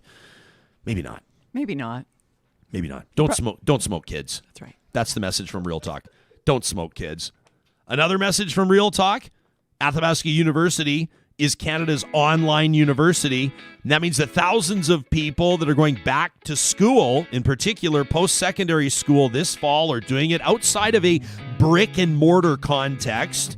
Of course, the world-class accredited online programs and courses at Athabasca U offer you the flexibility to learn at your own pace on a schedule that suits your lifestyle. Visit their website, athabascau.ca today, and click on Getting Started. It'll take you into admission requirements, understanding what you need to join the AU family. It's easy to become a student. If you're 16 years of age or older, you'll be accepted as an undergraduate student at AU. You've got firsthand testimony from students that talk about how their lives have changed. Their careers have been boosted by their application and then subsequent studies at Canada's online university, Athabasca U. Our friends at Kuby Energy want to remind you they're providing solar energy solutions to power your life. We told you last week about that Kuby Cube. This is essentially their sea can covered in solar panels. People are using it to take their off-the-grid areas, including cabins, cottages. There's agricultural applications and more. The Kuby Cube is just one of the ways that the team at Kuby Energy is bringing your sustainable energy goals to life. And coming up at the end of this show, Positive Reflections presented by Kuby. Also wanted to remind you that the new Jeep Grand Cherokee L's are in at St. Albert and Sherwood Dodge Jeep. That's right, this is for the first time ever in the history of the best-selling SUV ever. The first time they've ever featured a third row of seating. The 7-seater Grand Cherokee L has touched down at Sherwood and St. Albert Dodge. It also means there's great opportunities to get a smoking deal on the Grand Cherokees that they need to clear out. It's a great time to check them out online under the sponsors tab at ryanjesperson.com. Our next guest won the prestigious 2019 Scotiabank Giller Prize for his first novel, Reproduction. Ian Williams holds a PhD in English from the University of Toronto, recently returned there as a tenured professor after several years as a professor of poetry at the University of British Columbia. Tomorrow's a huge day for Dr. Williams. His new book, Disorientation, comes out nationwide and around the world. It's a real pleasure to welcome you to Real Talk, Doctor. Thanks for making time for us today. Yeah, you too, Ryan. Good to hear you talk about all these things. Well, we call the show Real Talk, and so we know that if we don't deliver on it, people are going to call us out for it. Is Election Day significant for you? Do you consider yourself to be an engaged voter? Right. So a voter, yes, but I'm one of these people who says, I'm not political, right? Because how words shift meaning over time, and political these days means to be militant and slightly righteous. And, so I resist that kind of identification. But no, I care about issues. I care about what happens. And I do my civic responsibility, not as a kind of duty, but as a kind of, moral right thing to do. Right. So, yeah, I will vote later. Did you have in particular kind of a checklist, like a personal checklist of issues, policies that were important to you, and did you were you satisfied with regards to the platforms or the campaigns that you saw? Right. So, there are a few things that dominate these days, right? Sort of pandemic response and pandemic stance these days. But then there's also the long range thing. Can you forgive a candidate for something he did in his 20s or 30s? That was pretty ridiculous, right? Is it for me to forgive? Do I require more evidence of change? It's stuff like that, Ryan, right? Negotiating between people's past platforms, what they've done now, and do I trust them to go forward? I don't want to make any assumptions, so let me clarify. Are you talking about Justin Trudeau and his history of blackface? That's right. That's right. How do you wrap your mind around it? Where's your head at with that? Yeah, I think people do stupid things when they're young, but I don't hold people accountable to those errors forever, right? Else, we're all screwed. Um, and I don't know him personally. All we see is sort of the veneer of a public figure, right? It's hard to know what's under there. But I do believe in like second chances for folks and multiple chances for folks to a degree.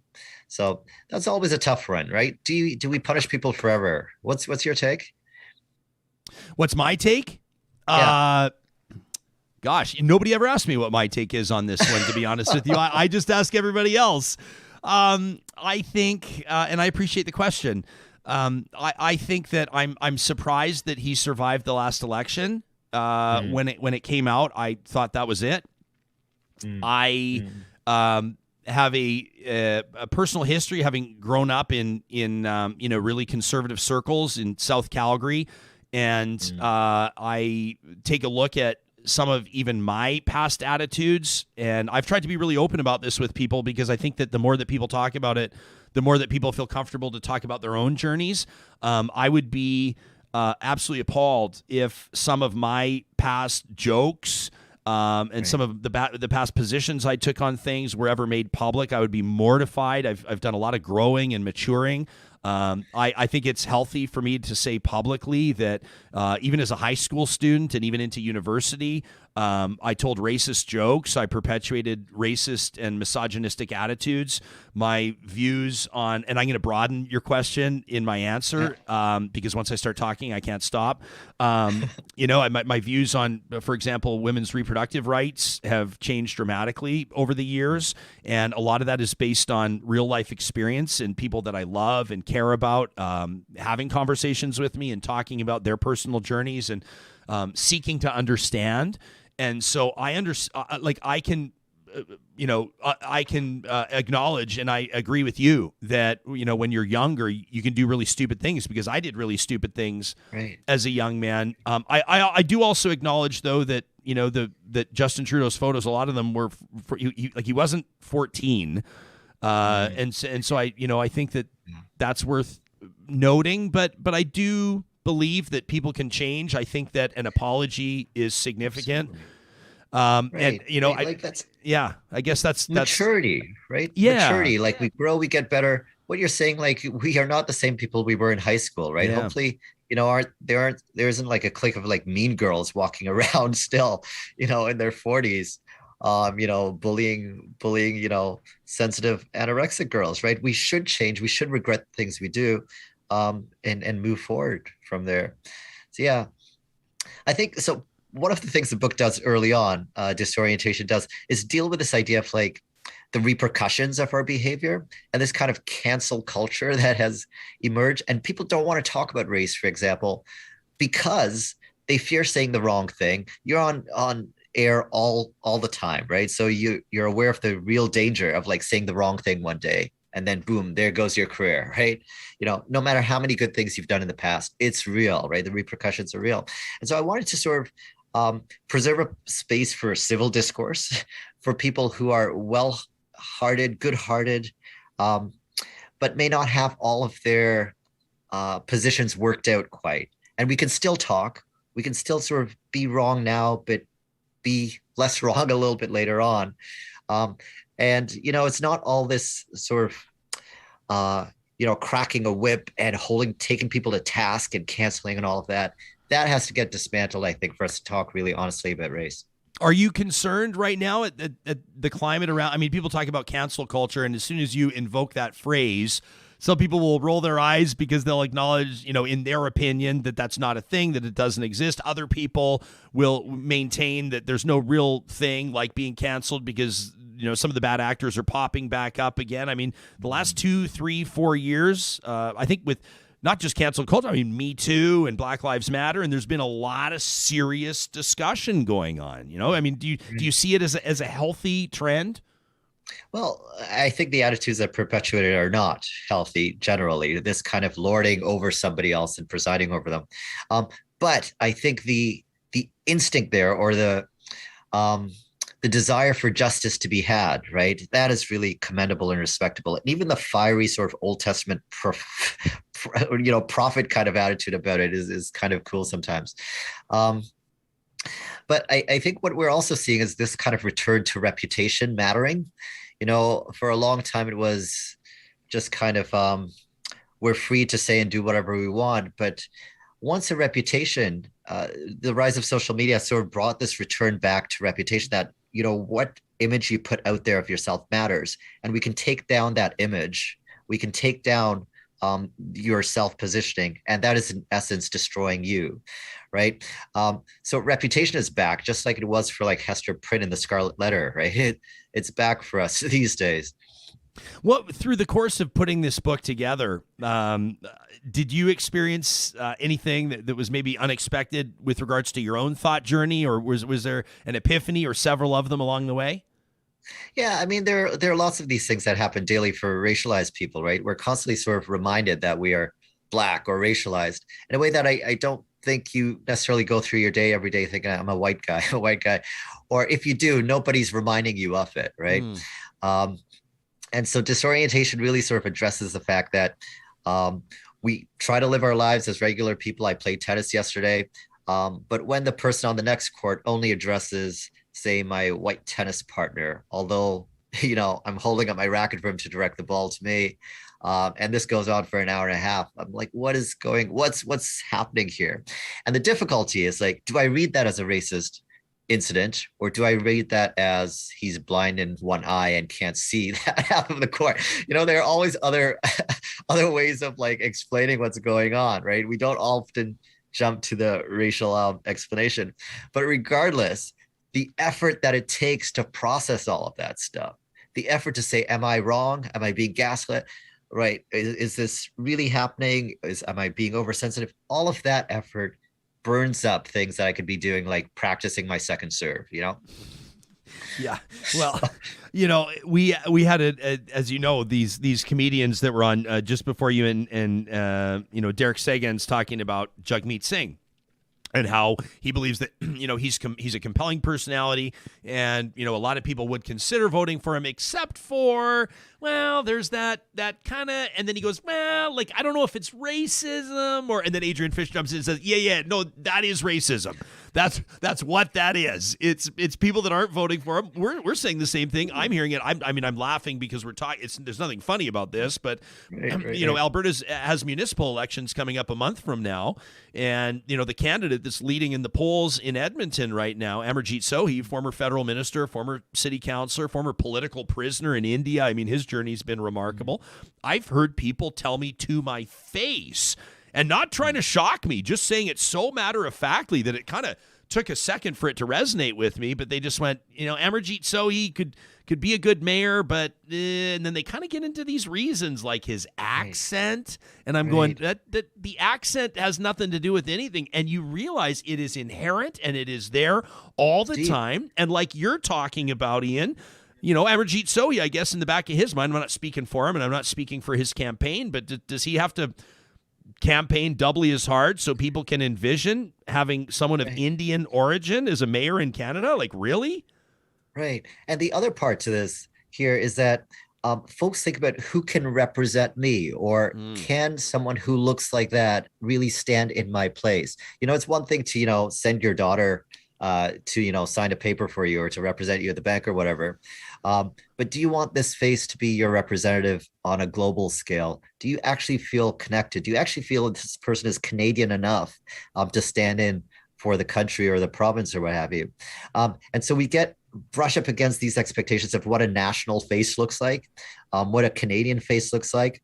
And when I travel around and I say I'm Canadian, but I'm in Asia or Europe or whatever, the first idea of a Canadian is a white person, right? But the first idea of an American might be white, but they believe a Black person, right? There's a lot of sort of export of Black culture in America. But in Canada, we still have a kind of white idea about what it means to be Canadian. Was this? I mean, so when you sit down, or when you get the idea to write Disorientation, being black in the world, this is, we should clarify, it's a series of essays, correct? Which is a little bit. They hold together as a book, but they're essays. Yeah, but sort of a bit of a unique and different structure. When you sat down, putting pen to paper. Was this like years and years of your personal experience coming out? I mean, was the book almost in a way written between your ears before it was out? It's funny because I was having a lot of these conversations last year in my head, and I didn't want to have them publicly because they were so messy publicly. But then I realized they're actually really messy internally too, right? So there's very little difference between what's happening out there in the world and what's happening here. It's been happening for a long time, but to organize my thinking around the subject and to also try to relate to somebody, to talk to somebody like respectfully about the subject and passionately, that was a real challenge. And also the personal and that political, right? So how to sort of bring in big ideas about what it means to look like a Canadian, and also the personal experience of what it means to be the only black guy in your class year after year after year. Black folks can study chemistry too. What's going on here? Why are we always not here? So, yeah, it was interesting. Like the Black Lives Matter movement. It was certainly the murders of Breonna Taylor and George Floyd. I think that certainly. Although, I mean, you look at the numbers of black people, in particular, black men shot by police or involved in police incidents. I mean, George Floyd's resonated with people because I think of the graphic nature of how he was choked out, the fact that it was over a series of time, that it occurred on video in front of witnesses over a prolonged period of time. I mean, there were so many things I think that elevated George Floyd to the status of inspiring, through his death, tragically, obviously. But inspiring so many people to take action and to demonstrate and to insist that Black Lives Matter, and people from all different backgrounds. And it was fascinating for me. And I want to, if you would honor us with walking a mile in your shoes, to know what it was like for you, because I think there were dueling or parallel conversations in Canada. Number one, black Canadians and others saying, we've got our own issues here. And we've got things we need to talk about. And there were significant rallies. I mean, we attended a demonstration in Edmonton with about 15,000 people. But at the same time, Canadians that kind of give our nation a pass and that look down and sort of thumb our nose at the Americans and all the messes that they have to clean up down there, while kind of ignoring our own backyard. Right. I mean, we've had this for a while, right? The kind of moral superiority that we have over Americans, because we need something, right? Like, how do you compete with that? But I mean, the experience of blackness is so varied, right? The dominant one that we see all the time is this African American experience, right? We constantly get these exports of blackness to America. But then, what does it mean to be black in the suburb of Brampton, say, where you're not being shot at, you're not dodging bullets, you're living a pretty middle-class life? What form does racism take there? Is it as violent as dealing with gun violence? And so the book kind of explores all of these subtle and insidious kinds of ways that race permeates the black life, right? Is it a racist thing to constantly keep asking someone where they're from? And only the racialized people, but never the white folks. White folks come from other places too, right? There are Irish folks around, and German folks and Ukrainian folks and all of that. But they don't warrant the question. So there are forms that we see as kind of permissible here. And we don't call it racist, we call it curiosity, we call it whatever else we want to call it. But they actually do need to be examined, right? Why do I constantly want to amplify this person's difference and neglect someone else's? Why am I setting myself as the standard and someone else as the exotic other? Those kinds of things, right? Where's the center? Where's the margin? How long does this person have to stay on the margin? Who brings them in? Who keeps them out? Who polices that border? So many things happening. But because there are no guns involved, it's like going to an action movie, right? There's no shootouts or anything like that. But in Canada, if racism is a movie, it's more like a slow drama, So when you, I've never, I would just state the obvious. I've never released a book. I've certainly never won a Giller Prize, let alone for a first novel. I want to ask you about that in a bit. That's just absolutely remarkable. But when you put out a piece that this book that goes out tomorrow, it's, extremely personal, obviously, in a way, and also I would imagine that you're looking at the audience of a nation and beyond. But ultimately, when you put out a book, who do you hope picks it up? Like, who do you really hope reads the book? And do you release a book with an intended outcome, or is that too? Do I not understand how the mind of an author works? No, that's a cool question, actually. So with the novel, for instance, I was hoping for an unlikely audience for reproduction that won the Giller. I was thinking, wouldn't it be cool if some like 15-year-old boy could pick up this book and say, hey, this is actually pretty interesting. This kind of looks like me a little bit. This guy in the book is pretty cool.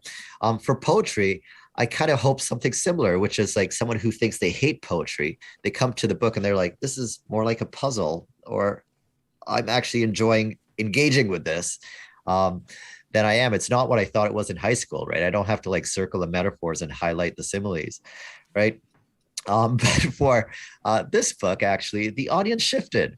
And I wanted to speak really directly to like a like-minded person who might be slightly afraid of the whole subject, and is afraid of the consequences of being wrong. And that person, I think, is out there coming to racial awareness, right? And not quite sure knowing where to begin and how to start and how to engage. That person is who I hope to talk to. How did, when you found out that you'd won the Scotiabank Giller Prize, which for, like, correct me if I'm wrong, but that's like the literary award in Canada, right? I mean, that is the award to win. It's a pretty big deal. It's pretty swanky. It's a huge deal. And you win it for your first novel. Does it scare the shit out of you to start writing another book after winning a Giller Prize for your first? I'd be inclined to just walk off and retire. Like, you're going to win back to back? How do you do it? Right. So, like as a writer, you get used to failure so much.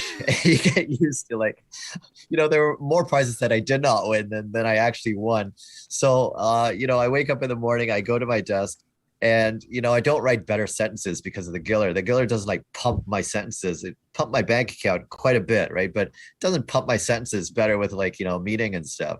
So the work remains the same. The challenges remain the same.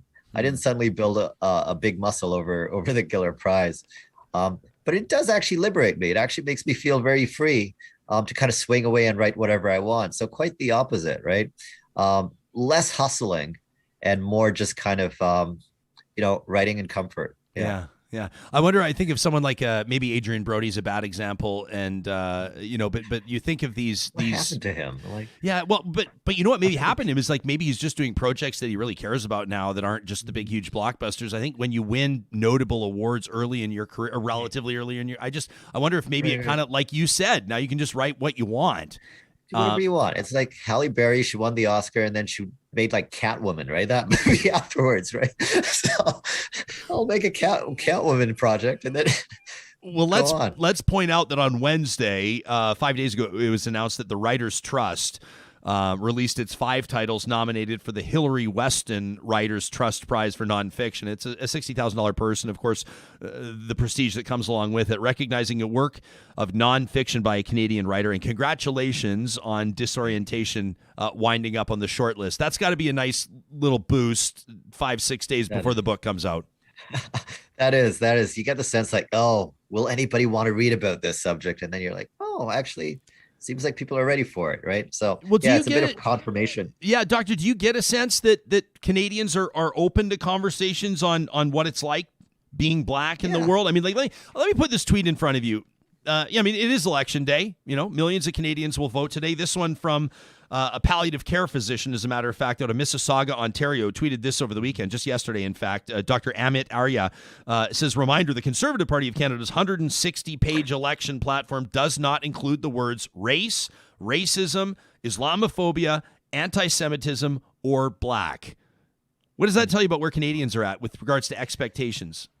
Right. This sense that it's just a kind of invisible thing that doesn't affect the powerful or the meaningful people in this country, or the voters who in this country.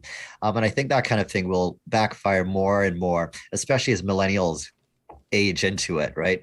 And millennials start sort of wielding more than cultural power, but economic and political power too.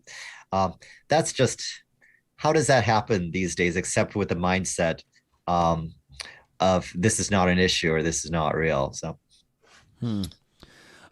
I want to thank you for making time for us today. To circle back, I hope this doesn't sound weird. I just, you and I have never had a chance to talk before.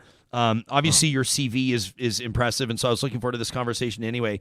But something small that you did, which is asking me for my opinion on the blackface stuff.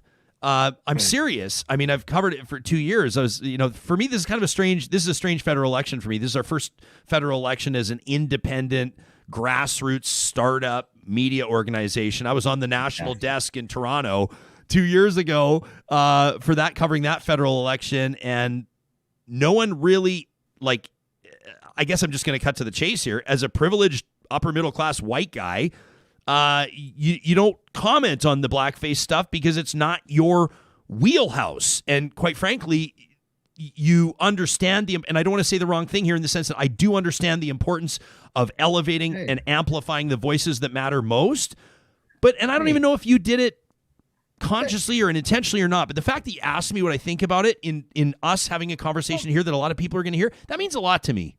White folks have a stake in all of this too, right? Like we're sharing this country together, right?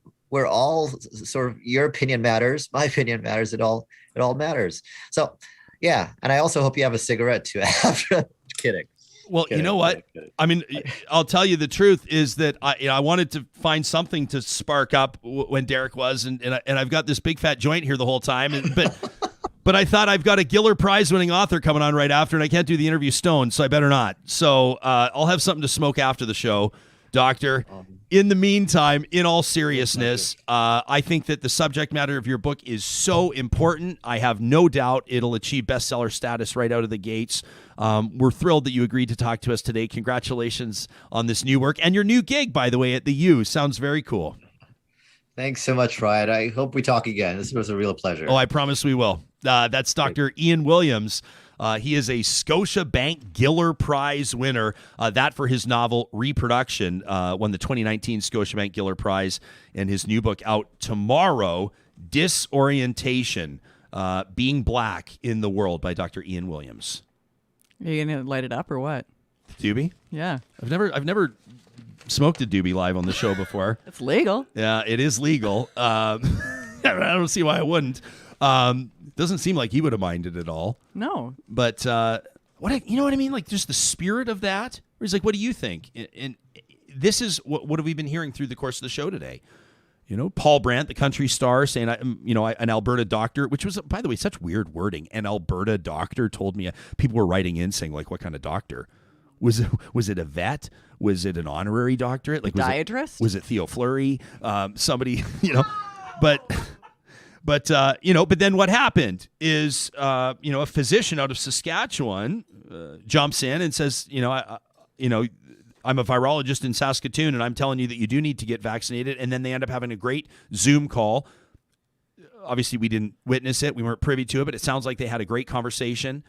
And they talked it out, and who knows where that winds up and whether or not Paul Brandt gets vaccinated. But I would imagine that it'll go a long way with regards to him understanding the power of his. Paul Brandt is not an idiot.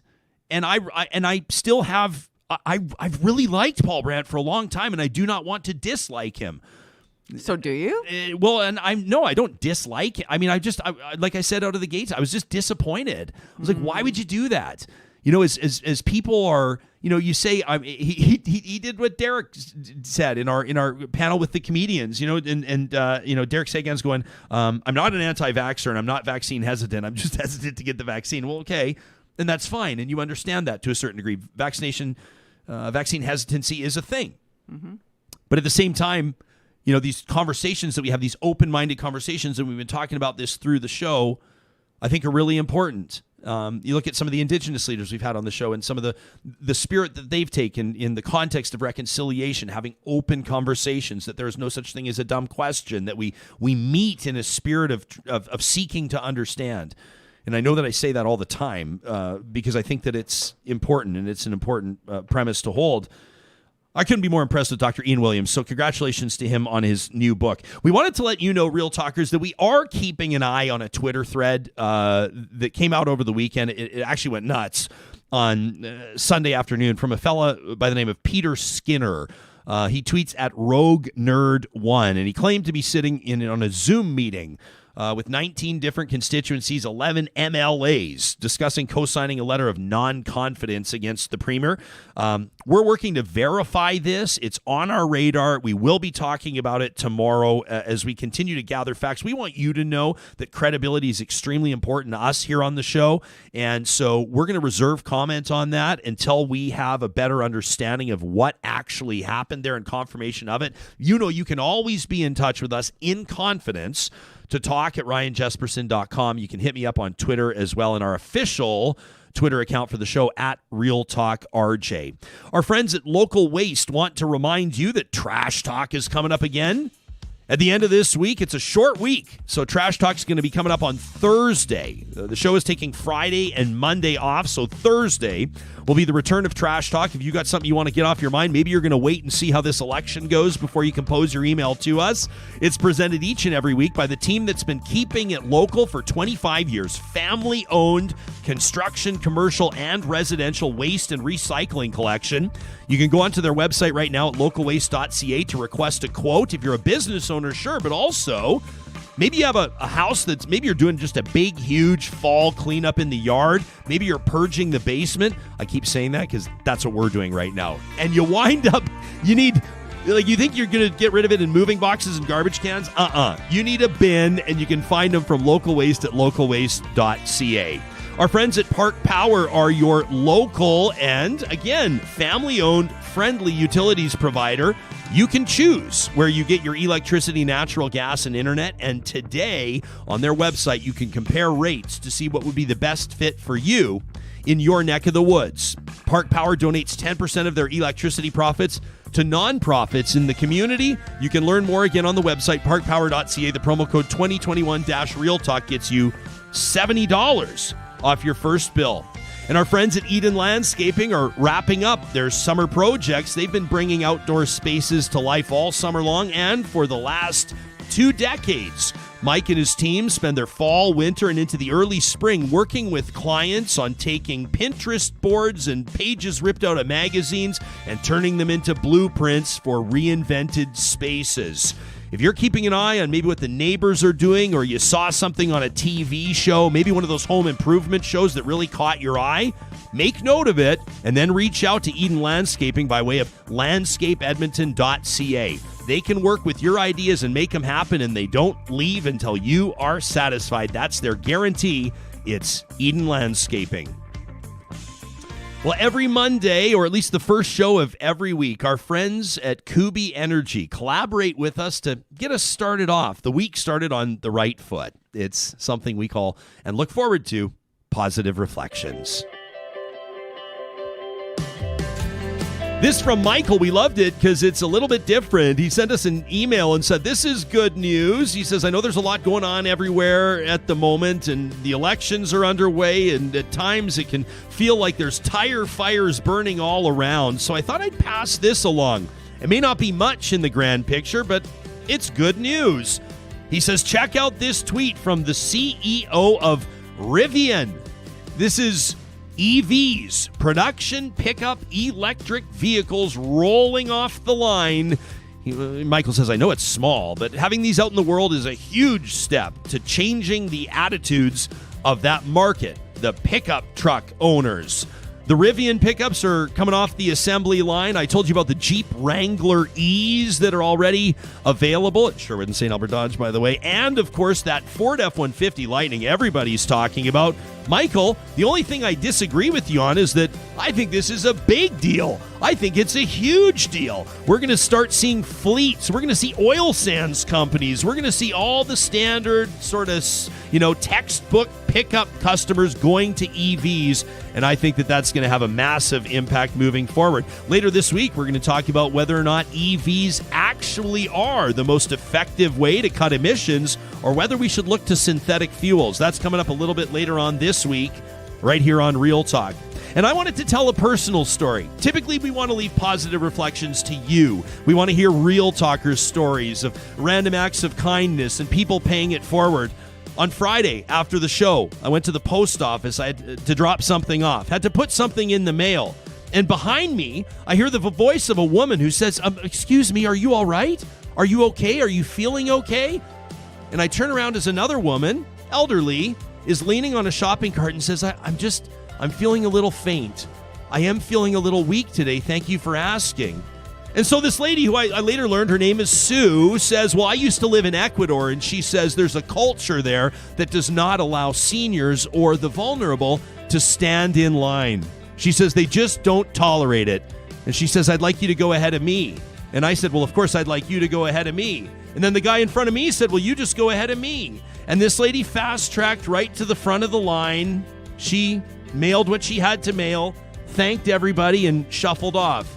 And then me and my new friend Sue had a conversation about changing culture and the ripple effect and taking positivity and infusing it into people's days. She'd never heard of Real Talk. We'd never met before, and she promised me she'd be watching today. So, Sue, thanks for brightening that Ladies Friday. Thanks for reminding me of where our priorities need to be. Thank you for being the positive reflection that Friday at the post office. You can send us your stories just like that to talk@ryanjesperson.com. Make sure you note positive reflections. Coming up tomorrow on the show, we'll tell you and analyze as much as we can based on the federal election results. Our team of pundits will kick off with my good pal Supriya Dwivedi joining me out of the gates. We always want to hear from you. You can be in touch with us. And of course, our new question of the week is up at ryanjesperson.com. We'll get into the results of last week's tomorrow. Make it a great Monday, friends. Get out and vote, and we'll talk to you soon.